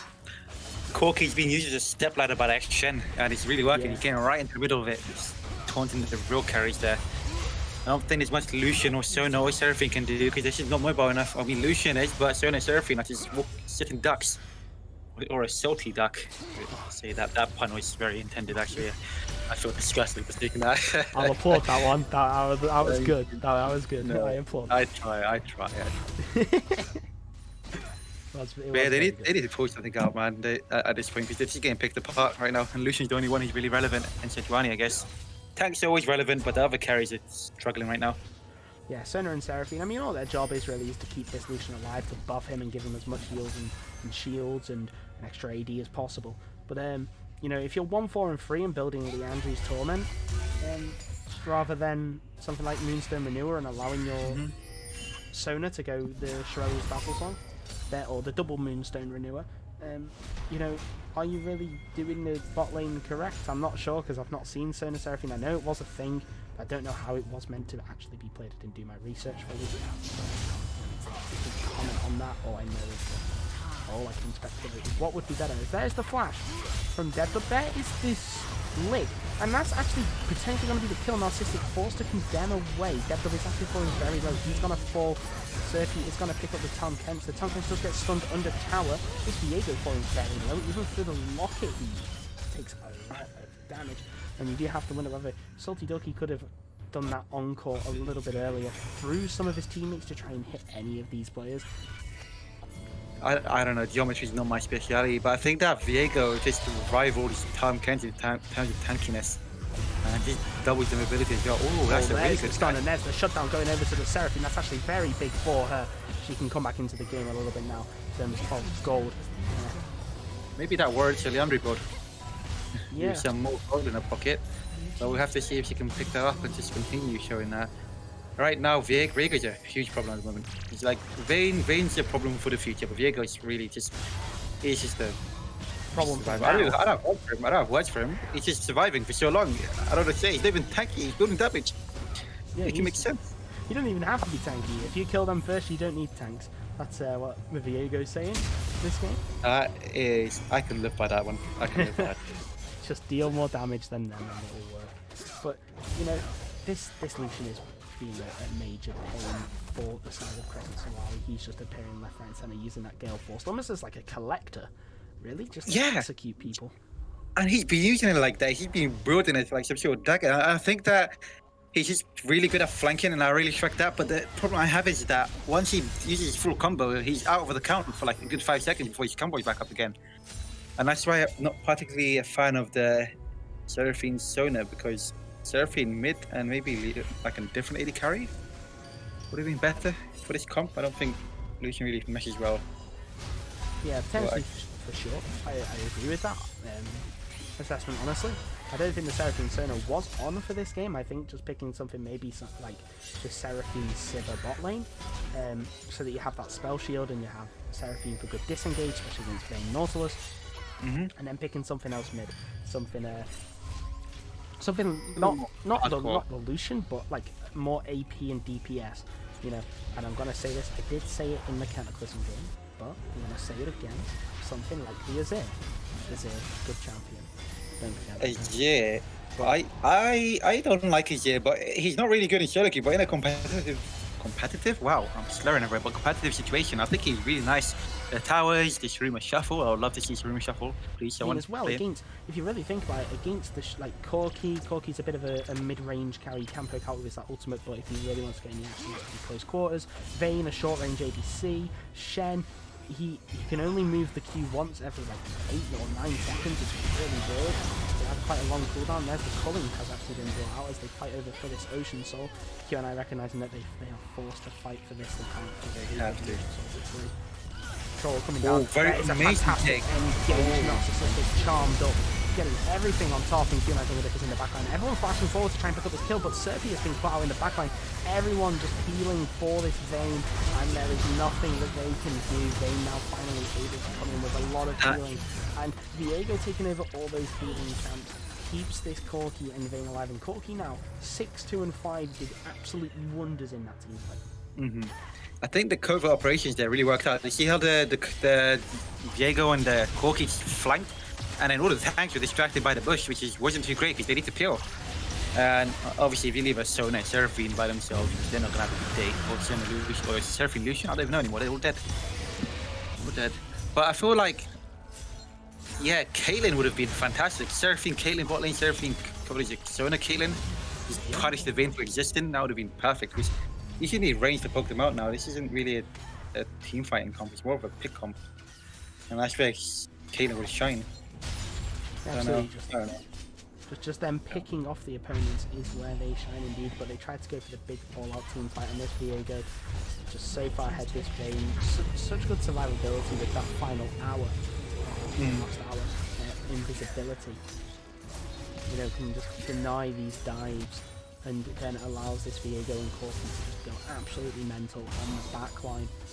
And really, you do have to wonder whether you know, Q&I, whether they will switch up their draft, because, you know, they did have their moments with this composition. You know, in that team fight it did look like it was going somewhat well. They did pick off Narcissistic, they did get down all the CC, but that Immortal Shield Bowman as well. Now he's got QSS to deny the first bit of crowd control and allow himself freedom to dodge the charm.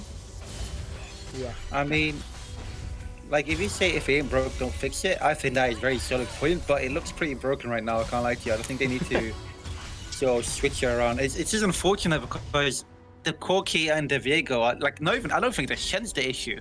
There's Corki and Viego just inserting behind the lines. You can't do a back-to-front team fight anymore because you just get flanked.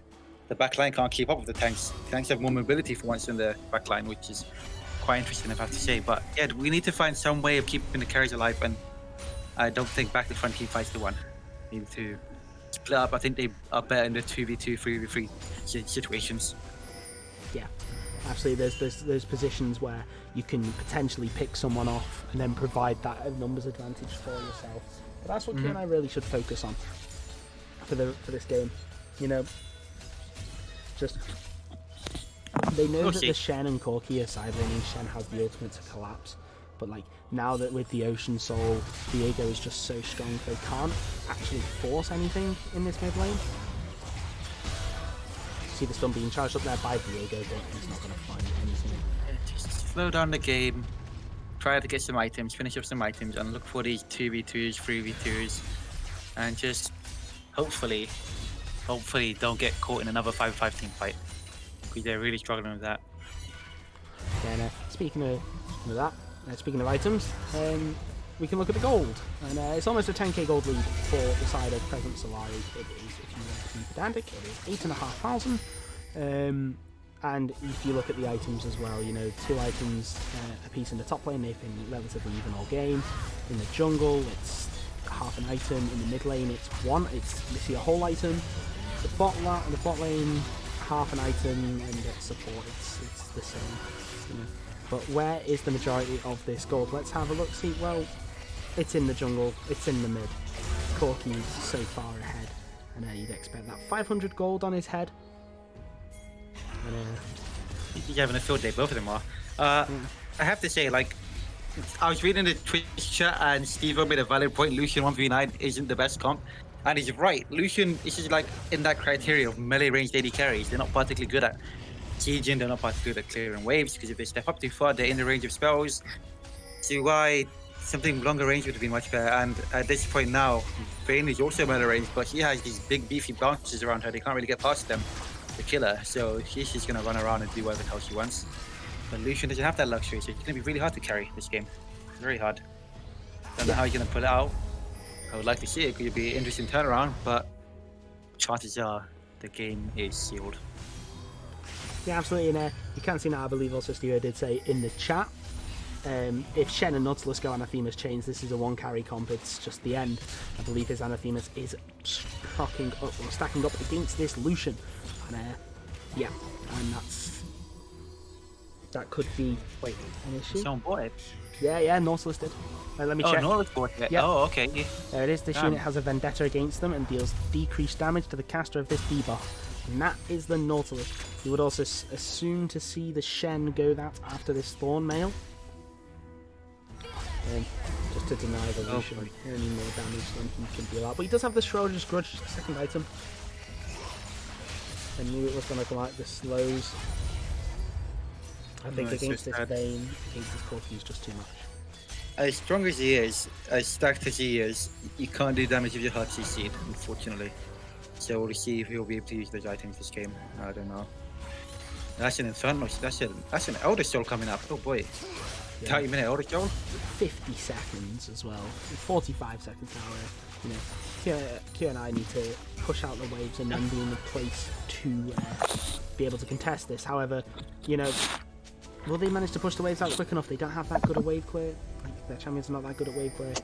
And after using that, getting that gold, buying as many items as they need to, buying those elixirs if they really want to. As Crescent Solari are just charging their way towards the Elder, and you would assume charging their way towards victory. Yeah, this is probably the fight that decides it, because at this point, Inferno cannot afford to lose this fight.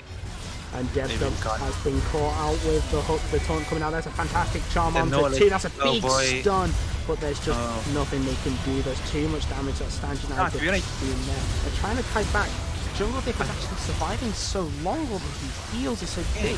DevDub now finally uses that massive shield, but Lisk is on a rampage, managed to take down that Sigrani Serpi. Gale forced away, but now the carry is gone. All the shields are now gone. It's all over. It's a clean ace. And now you can see Crescent Solari just gonna go and end the game. Ace is a draft diff. Yeah, that team fight was actually the team fight they wanted. It just got slapped by gold at this point. Money, just the weight of the gold is finally reached them. Which I have to think that, look, they're 10k gold behind, but they lived pretty long. And if they were even gold, I think they could have turned that. But unfortunately, being broke means you can do no damage. Yeah, it's rough, man. I have to say, I like the Crescent Solari comp, and like the chat was so correct to point it out. Yeah. Oh, we can't have that here. Q and I trash them out. Solari, huge cocks. Thank you for your hot take, Jamino. Yeah. Thank you very much. But yeah, I have to say that was an unfortunate game. That was really rough. I think maybe comp-wise, maybe the comp diff, I'm not skilled enough to know, but very sad to watch. And well played, Solari. Well played. It's a fun game. Reinstated my hatred for Viego, but nice one. Yep, indeed. Truly reinstating I think everyone's hatred for Viego. And I'm going to transition to this screen for now, while we sort out the 6th game of the night. and I need to set up the lobby and everything. But I'll just chuck on some music. And then...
Okay, so we now should be sorted a little bit better. Yep. Everyone's ready to go. I think, yeah, they are drafting, so I'm going to transition this very quick. Because they have started the ban phase, No and problem. the Lee Sin is a repeat ban from last game. And the Lulu is banned again. Yeah, it's just... I think- Both meta champions. Yeah, and this time the Shen is banned away. QNI believing that the Shen was the issue, providing that large shield to the Vayne and allowing her to sustain so well in team fights alongside that Immortal Shield build. As the LeBlanc is banned out away again from Serpy and Viego banned out. So a little bit of adaptation here from QNI. They didn't like the Shen and they didn't like the Viego, so they're not allowing Crescent Solari to play it again. The Amumu learning, banned away. You live, you learn. Yep, that's how you learn and get better. You just play against stuff, you let them have certain things that you're not particularly confident against, and then if you're still not confident, you ban it. Mhm. But the Tahm Kench first pick for Deb again. This time, Crescent Solari doesn't have that Shen pick, so it will be interesting to see what they pick as a.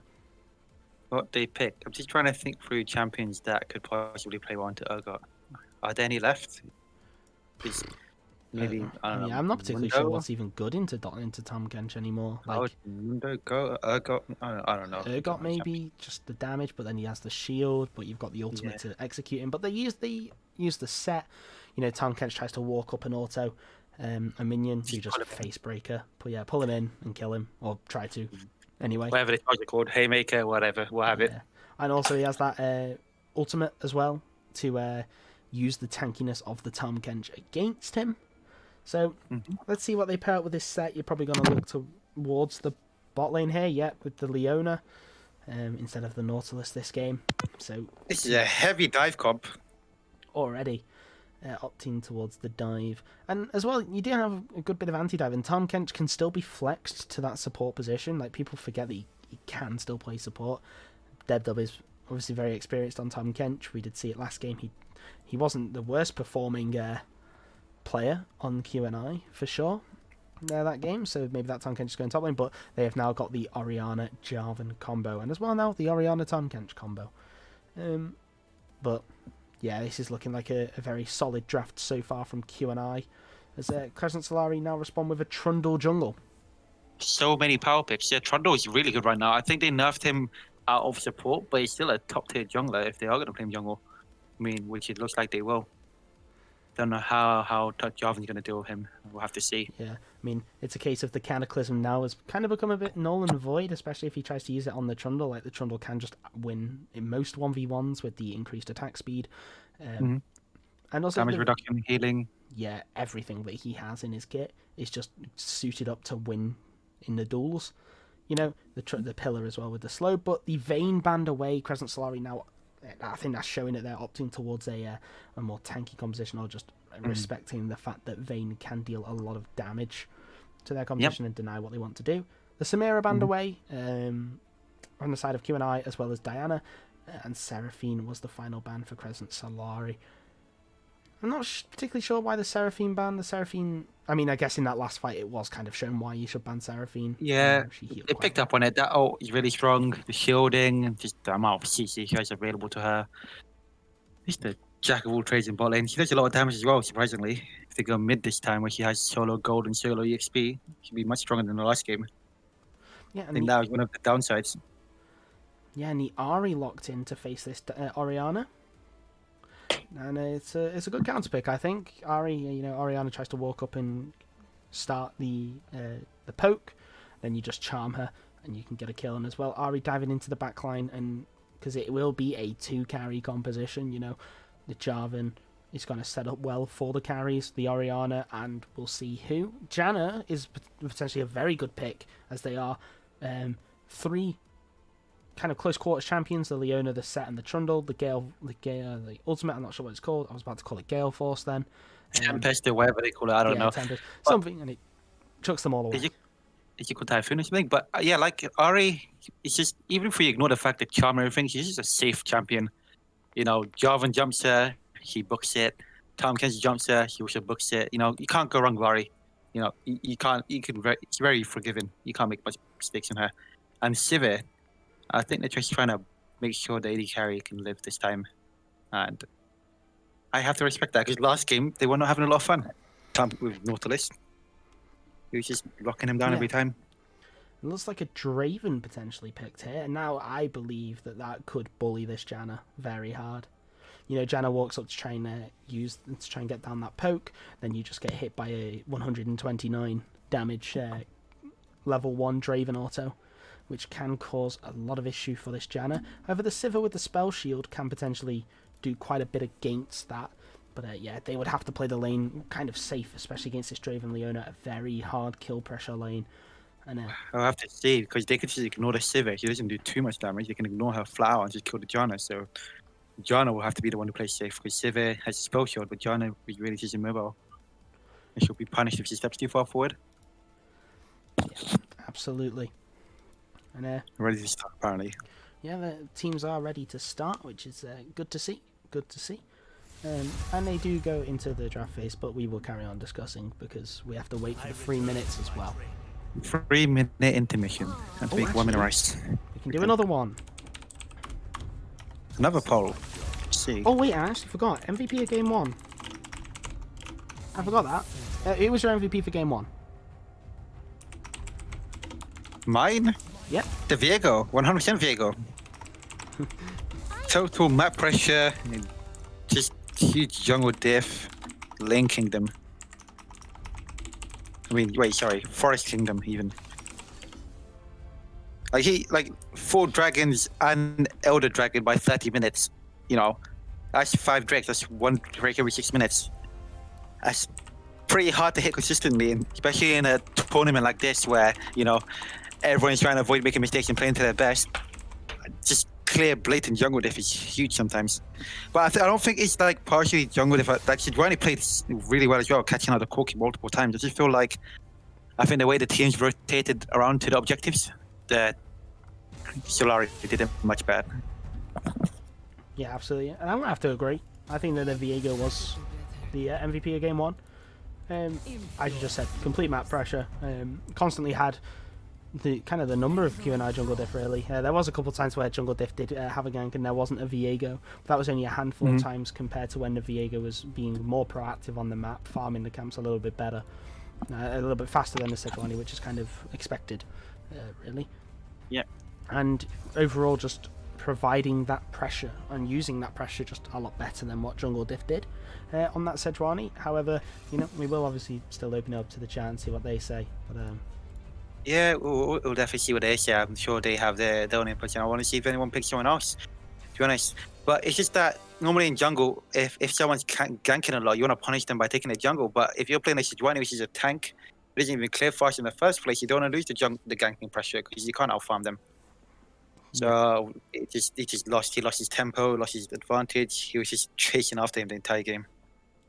Just unfortunate. But I could be wrong. I don't know. yeah, I don't mean, know we'll what's see going what the chat says. But currently, right now, Ready XD on the Viego is winning. But yeah, the draft wasn't a terrible idea. I mean, it's like Gablet said in the chat, you know, it is a case of just picking a better carry champion or potentially having a second choice of damage, really. Like, you need something alongside that. Like, this game, you've got the Sivir and Orianna, which is a lot better. Yeah, clear points of damage, unlike last game, because last game the only point of damage is really Lucian, and the others were kind of doing a smidgen of damage here and there. But here you have actual pinpoint damage, severe physical damage. You have the Rihanna for the magic damage and CC. You know, Yeah. we know where the damage is coming from, and we know who can deal damage and who to peel for. But last game is sort of like they're just kiting back, but not returning damage.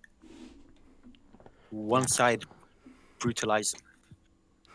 Yeah, One-sided. Ready XD did win the MVP, so he's the MVP of game 1.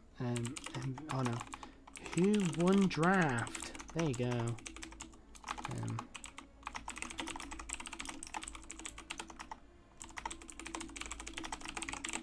There we go. 2 minutes. I probably shouldn't be the one saying no. We probably should have someone doing that for us, but never mind. Oh well, if you want a job done properly, do it yourself apparently.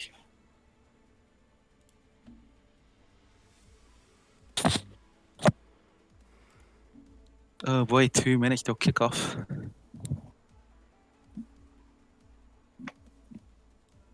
Yeah, I think the longest part of the game is the 3-minute intermission. Yeah, absolutely. Because when you run out of things to talk about, there's kind of just this awkward silence. Yeah. And, I mean, realistically, let's have a look. See here, like Crescent Solari, the Draven. That's kind of, I think, is going to be a big talking point. Or should develop a big talking point. You know, Draven. Especially if they execute. Right, he has to execute now, no? Yeah, it's based on the if their health gets lower than his current League of Draven stacks or whatever it's called, Adoration stacks, it executes. Okay. So this Draven is going to kind of be a big point of contention, you know, a big lane bully, known for being that lane bully. It depends. It depends on if he can maintain the stacks or if he can't. But he needs to get ahead. Like, I think if you're behind on Draven, it doesn't look too good. But We'll have to it's- see how the Trundle controls objectives this time. I think this time they're aware that he always goes for early objective, early dragon, early Rift Herald. We need to see how they react to it and how they interrupt that, because an early Rift Herald, 2-3 tower plating early on. How much gold is that? That's a lot of gold. I can't do maths now. Too late in the evening for maths, but that's a lot of gold. And it is. frankly, you don't want that going on the carries. Yeah, and especially you don't want to go in on Draven or on Sivir. Like Tell these me two, about it. these two just work so well with the This is a plating race. board. Race and who can get the power spike, I think, first. And according to the one view, the one vote, sorry, Crescent The one- Solari won draft. One person who's awake at the moment. Yep. Nice. It's Solari, 10, I mean- it is 10 p.m. Yeah, depending on the time zone, it could be further on. So don't blame him. Yeah, absolutely. Let's see. I think that Q&I wins in terms of engage, and I think the Solari just pick people off. Leona, max range, ult, trying to pillar and griefing someone, Yeah. breaking their ankles with that slow. We'll see. We'll see. Can they get 2-0 or they bring it back to be a draw? I would prefer a draw. Nice and easy. Oh, Lots to I've talk actually about. loaded in already. Okay, let me zoom out and get this all sorted. Scoreboard, chat, time controls, no objective timers on, and then transition. Oh, I turned time controls off. Let's go CS and let's go Inferno. It can't be too biased. Yeah, someone did say in chat, so we have a Crescent Solari supporter, as they did win the first game. On to the second game now, and yeah, Trundle Oh. going press the attack, and it look like there are pings for potential invade. Whether they are going to get to the stations. Oh, on the yes. side point. Juicy action. This is what I live for. They surely had seen it. Yeah, I was going to say they had surely seen the invade coming. Forest Friend ready to retreat from that one. The Zenith Blade did miss, so Crescent Solari just going to walk away. They Yeah, didn't lose nothing anything. more of they that. actually got quite a lot out of that. They put down 2 wards to see whether the Jarvan is going to start on the red buff or on the blue buff, and that's information for them, and information wins you games. Yep. There's now to the side. Well, the Jarvan's pathway. I think he's going to stop blue side from his pathing. And they know he's going to be blue side. Now the question is, would they ward the Trundle's red side? Or is it, yeah, Trundle jungle, right? He's down red as well. So they're going to start on the same side of the map. Interesting. I think they were looking for an opposite map start, but looks like they match each other. And hopefully meet on the bot side for the scuttle. Yeah, and then hopefully there's a big fight. Yeah, but they will know that this red buff has not been started. They will recognise now that the Jarvan is going to path downwards towards this bot lane. Sivir Janna. You already see a little bit of poke coming down from Serpy onto Lisk. And, it's going to be a fight It is in matched up. Grab unless they just handshake it. Yeah, it depends. Is that matchup mid Ari favored or Ori favored? No. I think it's Ari favoured, just purely because of the all-in potential. But Ari did take TP instead of Ignite, so Orianna can potentially abuse that fact, as the level 2 is now being got by Draven and Leona. But obviously anyone in chat that's a better mid laner than me can correct me if Orianna wins this matchup, because I think it's kind of just a 50-50 potential Ari favour, but Ari kind of has to be good and use the charm well. But, Oh, someone just announced that Draven is their father. Nice. Well, you're here to I don't know. congratulations on the DNA test. We have a confirmation. And if so, yeah, your dad did well last game. So yeah, congrats, mate. Narcissistic did play very well, so go in and say to you, are you winning, Dad? And then Are you winning, son? Are you winning, Dad? Table, how the turntables? how the turntables indeed. The Office is just a great show. Man. Wait, Truly. and yeah, Debdub getting Set is. yeah. Yeah, go on, mate. I agree with you. It's Debdub just getting poked out. It's set, isn't it? It's just set. Just, I never could understand the concept of getting poked as your melee champion in a melee versus melee matchup, but you know what? Watching it now is depressing to watch, man. But what do you actually do? Because he can't trade back the same damage. He doesn't have it available to him. Yeah, Titus is just playing the lane like against his Tahm Kench super duper well. Like he's playing with the minions, just denying those stuns. It's a Zenith Blade almost coming out there, but the Q was actually ready to deny the Leona the follow-up that she was going to look for onto this Janna. And as you said, Janna playing safe. That's exactly what she wants to do. There is no spell shield. I don't believe, did Sivir not take spell shield? I mean, she may not have it, but that is a dead Sivir, I believe. Oh no, she's not. She's completely fine. Take a potion. Oh man. Potion really saved her. Yeah. Salty Ducky there playing with fire a little bit, but a flash for a flash and also taking the heal. The ignite was burned. Yeah. But a big thing now for the QNI bot lane. They are up on that defensive summoner. The exhaust is still available for this Janna, so if there is a time where they see the need to engage, oh, my voice faulted then. They do see a time to engage, then they can do and have that exhaust ready. You know, Titus there denying the counter. I think he did maybe use the spell shield and it blocked the Zenith Blade, but it didn't block the Draven A, so he got staggered anyways. That would make sense. And after that, you have the Leona right hook coming up. Yeah. That would make a lot of sense. Oh. Yeah. Tahm Kench trading. Yeah, Tahm Kench being the annoying trader that he is. His Q now has that heal. Obviously, using that Doran shield as well just to allow himself the sustain. He's set to work out that now is not a good time to play too aggressively because Tahm Kench will actually sustain him. Yeah, absolutely. Titus has already used this pot. He's already used his health potion, so he does not have, you know, that extra layer of sustain on top of the Doran shield. And Set now gonna look, or Titus now going to look for the base. Now Cystic is alone in this lane, but not for too long. He's gonna manage to W his way away from that tornado. How many stacks is he on? Let's see. Yeah, inform me. Let's have a look-see. He is on 108. 110 stacks now. Whoops, I accidentally denied the camera. But, yeah, 100. Up. And yeah, very slowly but surely just getting those stacks. Probably that level 6, level 7, level 8 fight is going to mean a lot. Yeah, especially if he doesn't manage to cash them in. So he'll just be stacking them up over and over again. And the larger the stacks, the higher the execute damage, and now Ready XP is coming in for the gank. The flash pillar onto Salty Ducky and the airborne comes in. There's the Zenith Blade. The spell shield comes in, but there is no flash, there is no heal, and the exhaust still not been used by Forest Friend. However, the first blood going over to the Leona. I think he should have exhausted the Trundle there. Yeah. Wherever it takes to stop the Trundle from queuing him immediately. There's that little delay, could have kept him alive a little longer. It's just, you can't spell shield Trundle pillar. It's so sad. That slow is rude. Yeah. Crawling away, leaves you crawling. The slow on the Trundle pillar is actually disgusting, and I think it should be nerfed a little bit, because it is just really slow, even at level 1.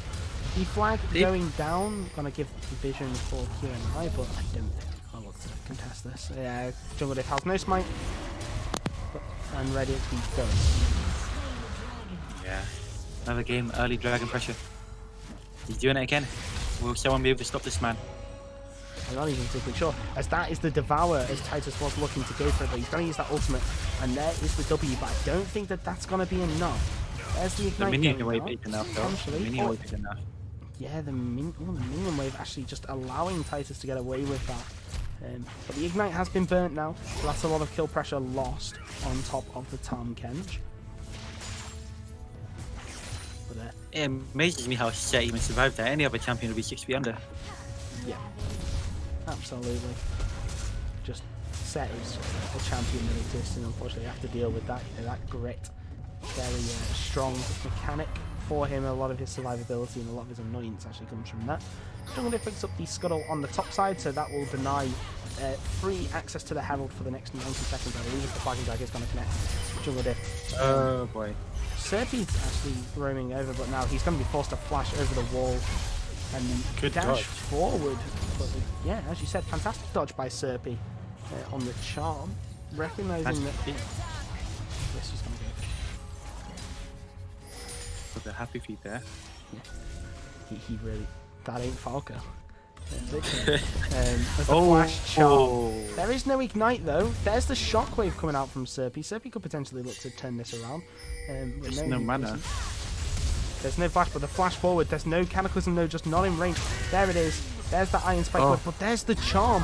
Serpy is going to pick up the kill, but it's a 1-for-1. Well, not even 1-for-1. It's a 1-for-2 as Trundle picks up the Orianna. I was about to say Kiana, but Orianna. Debdub now, I think, forced to take this fight, but he doesn't want to. There's the flash away, and the Draven didn't manage to find anyone, so he still has those. He gets the stacks off assists, right? That midfight was tragic. It was tantalizingly close, so that's probably what kept them going. It would be best practice to give up that chase on the Ahri, but you know, in the middle of the heat of it, you can't really calculate whether or not you're going to make it. So all you can do is just keep chasing, and unfortunately, it's the wrong choice. Yep. And they get punished. Thanks to that now, Crescent Solari have developed themselves a 1,000 gold lead into this game. You know, Q&I not out of it yet. You know, I mean, it's not even 1,000, it's 900 gold. You know, it's only the difference of the sorcery shoes on the mid laner, But etc. similar to last game, they're slowly racking it up. Yeah, absolutely. It's now 1.1k there. It's just Draven things as well. From now on, they're looking for a dive here. And this could be the end. And there's the TP coming out from Good Circle. reaction. And they're actually going to engage onto this Trundle. There is the smite. And there's the slow. There's the super. Well, I mean the super. There's the Devourer. The flash over Debdub is going to find himself potentially dead yet. Nope, not potentially. He is dead. It's confirmed dead. And there's the shockwave, and that actually manages to hit too, but he's going to be. Serpy's going to get turned around on. There's the slam into the tower, and Titan's got enough damage. There's the Draven ultimate coming out ready. Is on 1 HP. Not going to be enough. There's the flagging back down. Spike Whip is going to find the self the kill as the charm comes down, and Lisk is going to find himself as he's going to dash over the wall as the Draven ultimate comes back and manages to execute this Janna, and this Sivir is next on the menu. It's a double kill for the Draven, and that is the end of laning phase for Sivir and Janna. They're going to now just be subjected to Draven bully. Draven literally got whatever he wished for Christmas, and it's no Christmas yet. So much shutdown gold from that passive. That Erasure stacks was crazy, man. What was it? 543 gold he got there? Yeah. I think I saw it briefly, and then the double kill on top of that. He's rolling in money. He really is. If you check the gold lead, or the gold graph, the gold, Draven has 2.2k. That's enough for a model shield though. And boots, I think. An almost completed boot, yeah, because it's 1200, isn't it? He needs 2300. So realistically, he could sell his refillable potions and get Berserker Screws as well. 1200? Wasn't it 1100? It's 1200 now? It's 1200 now for from Vampiric Scepter and Noonquiver. Oh, okay, right, yeah, right. Okay, no, I was talking about boots, yeah, right, 1200 for the... Boots is 1100 as well, but yeah. Maths is not my forte, as you may have noticed by now. I'd say it's I do the maths when I use a calculator. Just grab a calculator if you ever need maths, honestly. Yeah, no, it's fine, why not? But one plating back in the pocket of Q&I, you know, it's not all doom and gloom, but this Sivir opted to go for the lethality Sivir build as well, so even more burst damage rather than the DPS. There's now Suffix using those boots of swiftness against those tier 1 boots of the bot lane of Q&I to just almost run them down as Suffix now. Charging. That's a good choice. Good choice. Because now the release slows from the Janna W. Unfortunately, it doesn't reduce hard CC and he got clobbered. Yeah, Clobbered with CC. that was actually disgusting. There is the Cataclysm forcing out the dash from Ahri. I've forgotten what I think it's called Spirit Dash actually. Let's say I forgot what it's called, but I think it actually is just called Spirit Dash. Debdub does have the as well, but Narcissistic waiting in the bush with those axes, using that ultimate. But it's not even going to be enough to reach the dragon. The TP is coming in. Titus did manage to pick up 3 platings. There. Oh, we captured the... Oh man. Oh, That wait, was what? massive. Wait, what the hell? But What? he still manages to get the kill anyway, because he cancelled the ultimate. The ultimate didn't actually go on cooldown as Ready XD there. Gotta use Oh, that pillar. should have been about 5 seconds. There's the Second slow cooldown, shouldn't it? pair of blades. The subjugate coming out, but the ultimate again coming out from Forest Friend. Keeps his ADC alive, keeps him kicking. As Q&I Jungle Dick gonna look to cover this top lane and try and deny the first turret, but the Rift Herald coming down in the bot lane. You made the knight in the top side, but that means there's no one to cover the bot side, and that turret will fall. Blue team's turret has been destroyed. Can I actually point out that the Draven ultimate didn't even hit the dragon? Yep. That was, I don't know, I thought it would hit it, but I've got the stream on my other screen back soon, and it was just a bit late, so I had another look at that. Yeah, it's just very unlucky. Very unlucky. And also, while I get to rewatch that fight with the... Serpy potentially caught out. The charm landing and everything else. The Ignite got to take the kill alongside the pillar. Trundle didn't even manage to get the assist. The pillar just came in a little bit too late. But now you can see Crescent Solari, that 5k gold lead, as you said, they just slowly rack it up.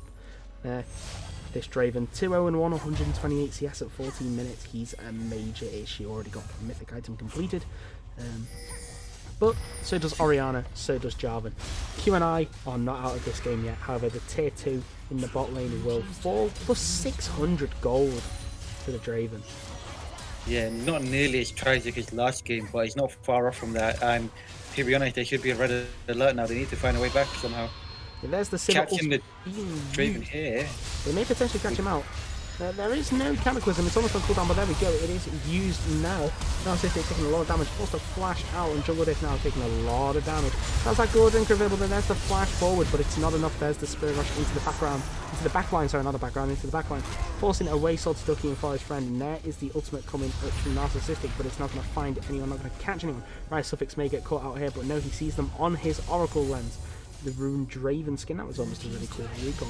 As Forest Friend now is being sped up to try and do anything. The charm is gonna miss. Ready XD waiting in the bush, seeing if he can pick anyone off, but he does use the pillar earlier, so he won't be able to do that. However, Titus, meanwhile, all this has been going on, is pushing the top wave, and now everyone backs off and recalls.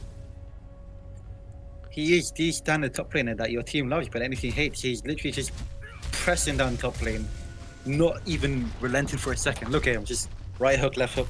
Towers is dropping. I don't know. He's going to stop him. I don't think anyone can stop him, really. Tom Kent can knock him up, but he'll be back soon with more items. I don't know. At this point, he's really a beast. Realistically, the roles are reversed from last game. You're right, actually. Yeah, he was doing that last game. I think he just took a page of each other's books, and I don't know anymore. It's just the problem here now is that Tom Kent needs to help his team, but he can't help his team and leave top lane because soon Set will be knocking on that inhibitor. But someone needs to shut down Draven, and it's not going to be the Sivir Janna. That's for sure. Yeah, as Jungle Dick has potentially been caught higher, the Flag and Drag is going to get you from the Liana. There's the Gordring, and that's a fantastic solo flare from Right Suffix. He does flash the engage, the Cataclysm engage, but the shutdown is massive, and that's gone on to the Jarvan, particularly not who you want it to be on, but anyway, he can become a little bit more tanky, a little bit more bruiser. I mean, obviously out of that situation, the dream scenario will be getting that on the Orianna, allowing her to get that massive shutdown. But now, Is everyone making a point to counteract what I say? I literally just said they're gonna not be able to kill him, and immediately he dies for shutdown. I don't know. I don't care. Maybe I should just speak the opposite of what I want next time. But yeah, no, that's a good shutdown. Jarvan, maybe not so much, but at least he'll be doing more damage, and hopefully he can keep blocking on that Draven. Yeah, that's what they need. yeah, absolutely, that Shockwave Flag and Drag combo is so massive for QNI, and it really showed there how big a combo that actually is. That was a lot of damage onto Narcissistic. For that. Just imagine 3 of them were stuck there with the Sivir there wailing away. Yeah, That's a lot of That damage. that would not be fun to deal with for any AD carry at all. As the Drake now is going to come up in 30 seconds, but Salty Ducky is just going to try and take this tier 1 very slowly but surely, because it was the Mana Immune first item for the Sivir, and she does actually manage to get it. But the Ahri chasing down, Debdub now going to take a fight, despite being 2 levels, and also there was a Blade of the Runes, and the Lick is going to hit, but Ready is ironically ready to come and support. And that is a massive shockwave, but it's not even enough. Like, just 3 autos and this Orianna is dead. I mean, to be honest, in the grand scheme of things, that was 1 versus 2. If you do that in a team fight, you drop him to 1/3 HP, and his shield bro has to instantly proc at the beginning of the team fight. That's going to be fantastic. But doing it there, not so much. Absolutely, Add you can into the see. pain. Now the Infernal Drake is going to fall. There's an Infernal Soul. The Hex Flash is being charged up, and there we go. Going to find him. Well, Rysovic's going to find himself a Janet and a Jarvan. Doesn't really particularly want that. As Titus, in the meanwhile, took that tier 2 tower, recognising that because he took Ignite in the top lane for this 1v1 potential, you can just sit in the side lane with that Blade of the Ruin King and just win most 1v1s. Or 1v2s. There's a Q&I double diff now, coming in on a flag and Dragon needs a W for the slow, and you just assume when does the lick come in. There's the ultimate.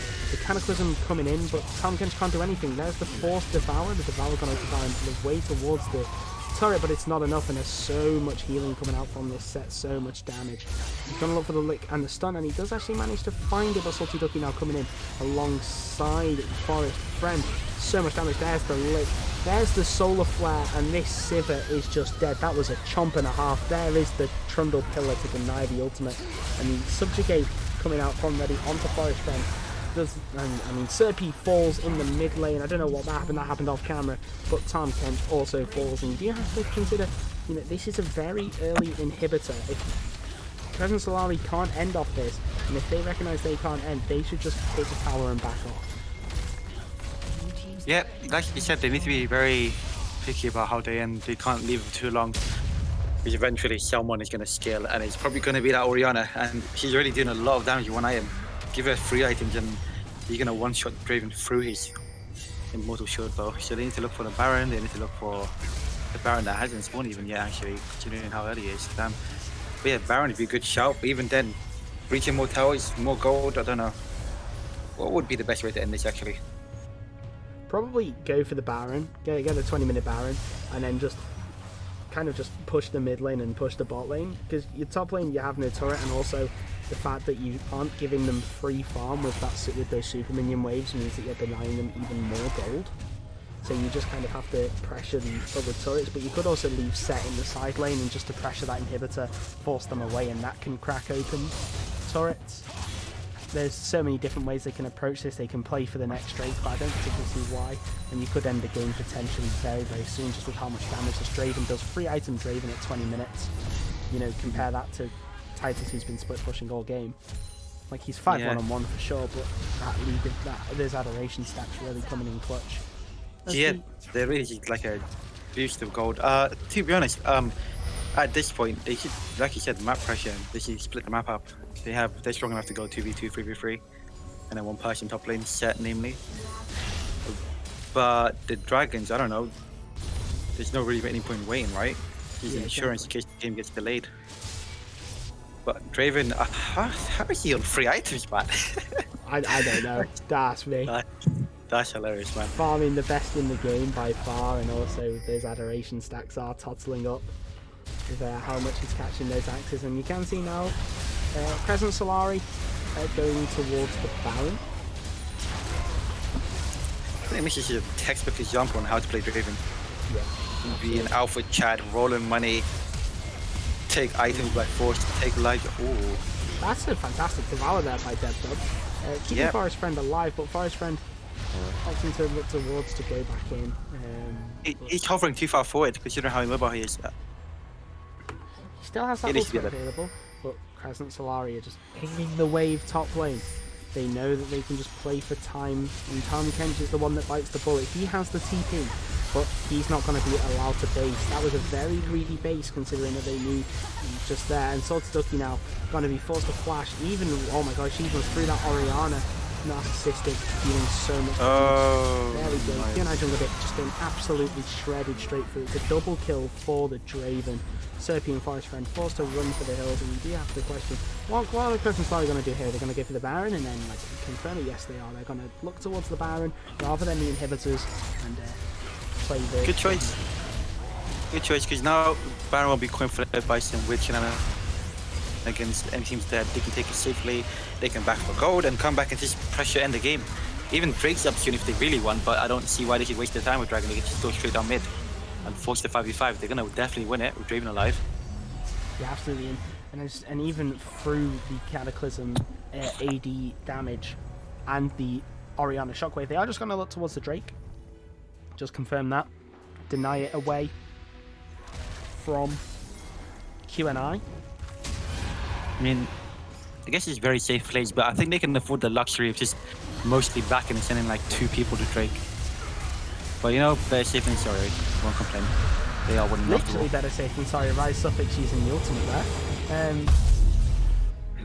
Not particularly sure why, but still, nonetheless. Question marks. I mean, it should be up soon, so no big Yeah. deal. But yeah, I don't know. This is looking really rough. It's just exact replica of last game. Just trying to think of where it went wrong. I mean, unfortunately for QNI, unfortunately, Salty Ducky, I think, has chosen the wrong Sivir to go this game. I think going the DPS Sivir rather than the Lethality Sivir is the better option in this game. You know, you have to shred through a Trundle, a Set, a Leona, and you aren't going to do that with Lethality Sivir, but you can see now, this is kind of like a last gas play for QNI. They're just going to look and hope that Draven steps up a little bit too far. And with the he way is. He is swings, almost. But no, they have been caught out by a Listen. ward. Good vision control there. He could smell it. He could smell the trouble. Narcissistic, he must have been caught out by one of those traps before because he wasn't letting it happen Yeah, again. exactly. He's had flashbacks, yeah, deja vu or something. Yeah, the PTSD. You know, Narcissistic now just going to charge forward, even without a wave. And I mean, just the way Q&I is responding. Ari's in the bot lane, taking the tower. They're just being completely split apart. Not allowed to even perform the basic Jarvan Orianna combo, let alone the full one where Tahm Kench can get in there with his Abyssal Voyage. Titus going to take the top inhibitor. You would have to assume that Narcissistic ready and Rise Suffix going to take the bot inhibitor. There's the charm actually managing to land onto Zerg. He's going to fall very low. That command protect, keeping him alive. In the depth of there, going to use that Abyssal Voyage forward, but then it's going to get ulted backwards and that's so much damage alongside the Knight with Gordon. Good to flash. get the flash away. But I don't think he's going to survive much Oh, longer. that's The Smite smite coming down down. from Ready will Wait. pick him up. Jarvan is next on the menu. Narcissistic, I think, literally just two-shot the man without depth stance or any form of tanky stance, realistically. And there's the charm from List. He read him like an absolute book. Didn't even need to use the Everfrost. The flash forward from Titus, and that's a good ultimate from Forest from keeping Serpy alive. Narcissistic is just going to dive the bot, Chad. dive the tower. Doesn't matter if he dies, just ruining the KDA a little bit. But other than that, Crescent Solaria, a domineering game 2 after I'd say quite a close game 1. It was just a replica of game 1, a bit more extreme. However, it's unfortunate. But I think that it did put up a good match. It's just unfortunate that the Draven got out of control, and Draven just started walking him down at this point, just escorting him back to the fountain. It wasn't fun to watch. I don't know how do you feel about that game? It was a bit of a stomp. I think that game is an unfair reflection of what happened during. I think maybe a little bit of tilt as well from last game, potentially with how it went. But you know, it's Closer than it looked. I think that, but eventually he got to a point where it tipped over, and then Draven literally 3 out in power spike to run everyone down.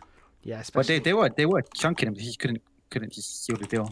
Fortunately, happens. He lived too long. I don't know. I want to buy whatever he's having because he's living way too long. yeah, literally. But But yeah, well played. we- I think this game. oh, go Yeah, on. sorry. I was gonna say, do No, you I want to do MVP?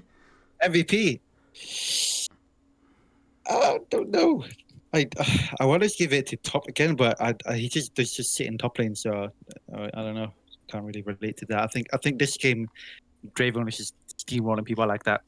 A lot of fun, hella damage, nice kills. What can I say? Draven, I give it to him. He played it well. Oh wait, I need to get rid of. Oh, sugar. Oh. Let's get rid of pre-stream casters properties. There we go. Because it's only you. Well, Hampy wasn't here, but yeah. My MVP, I'm gonna give it to Rise Suffix on the Leona. I know Narcissistic did very well, and I recognise that he is like I'd say they're probably even. They both just played that lane very, very well, and yeah, he just really dominated. He had good roams on Leona. He bought those boots of swiftness to counteract the slows of Orianna and the Jarvan. So realistically, how he like he can then get on the backline easier. Just so many different. Yeah, things. I'll give you that, but end of the day, you have an entire team providing engaging CC. The AD carry has to be the one to follow up and make sure they're dealing sufficient damage. And I feel like the Draven did that. The Draven did maintain the damage. He did exactly what he's getting paid to do so, and I hope they're paying well for that. Otherwise, I Yeah. would Cry. rage. yeah, make sure they pay for that, mate. You're getting you're running people down instead of getting run down as AD carry. That's something to give you credit for. And the chat has given the MVP equally so far, unless someone comes in at the last second and destroys the nice evenness of the vote. Everyone Entire has got team 2 MVP. votes, so it is an entire team-wide MVP. Bloody hell. So I will change it to most valuable people, not most valuable player. And it was the entire team. So congratulations, you all. I think that's the first time I've seen that, but yep. Everyone played extremely well, and yeah, that it was a long day, a long day for me. Casted three series. I can Ari already. is the MVP. There you go. Nice second. Panic Dream with the final. I final vote for Ari. Voted for Ari. So Lisk is the MVP. Congratulations, Lisk. I'm Fantastic sorry, mate. Ari. It's not on paper, mate. Don't ruin the MV team. Don't. And the booze Yeah. coming out from QNI. Yeah, exactly. Kakashi, preach. I want Let's see. I'm balanced. perfectly Balanced. balanced, as all things should be.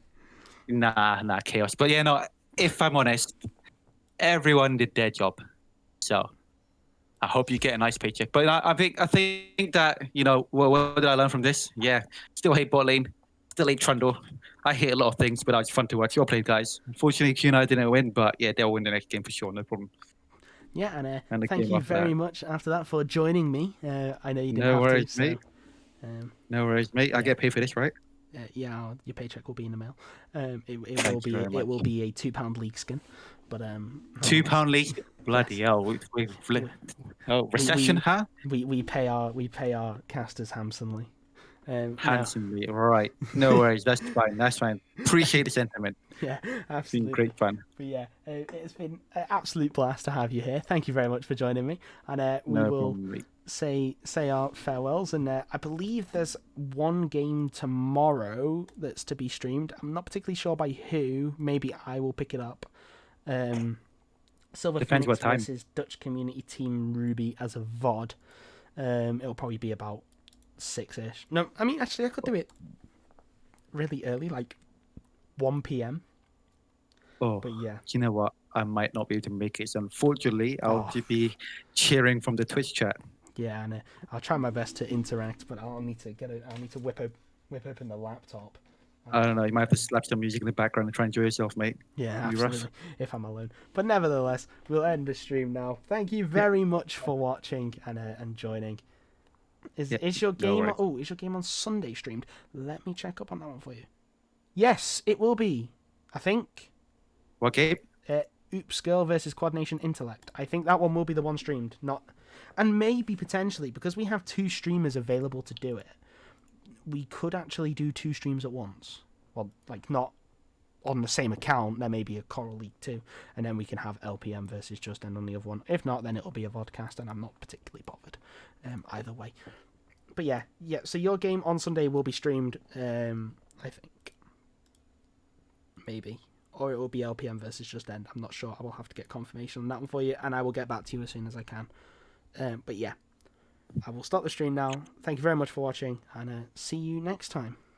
Take care, people.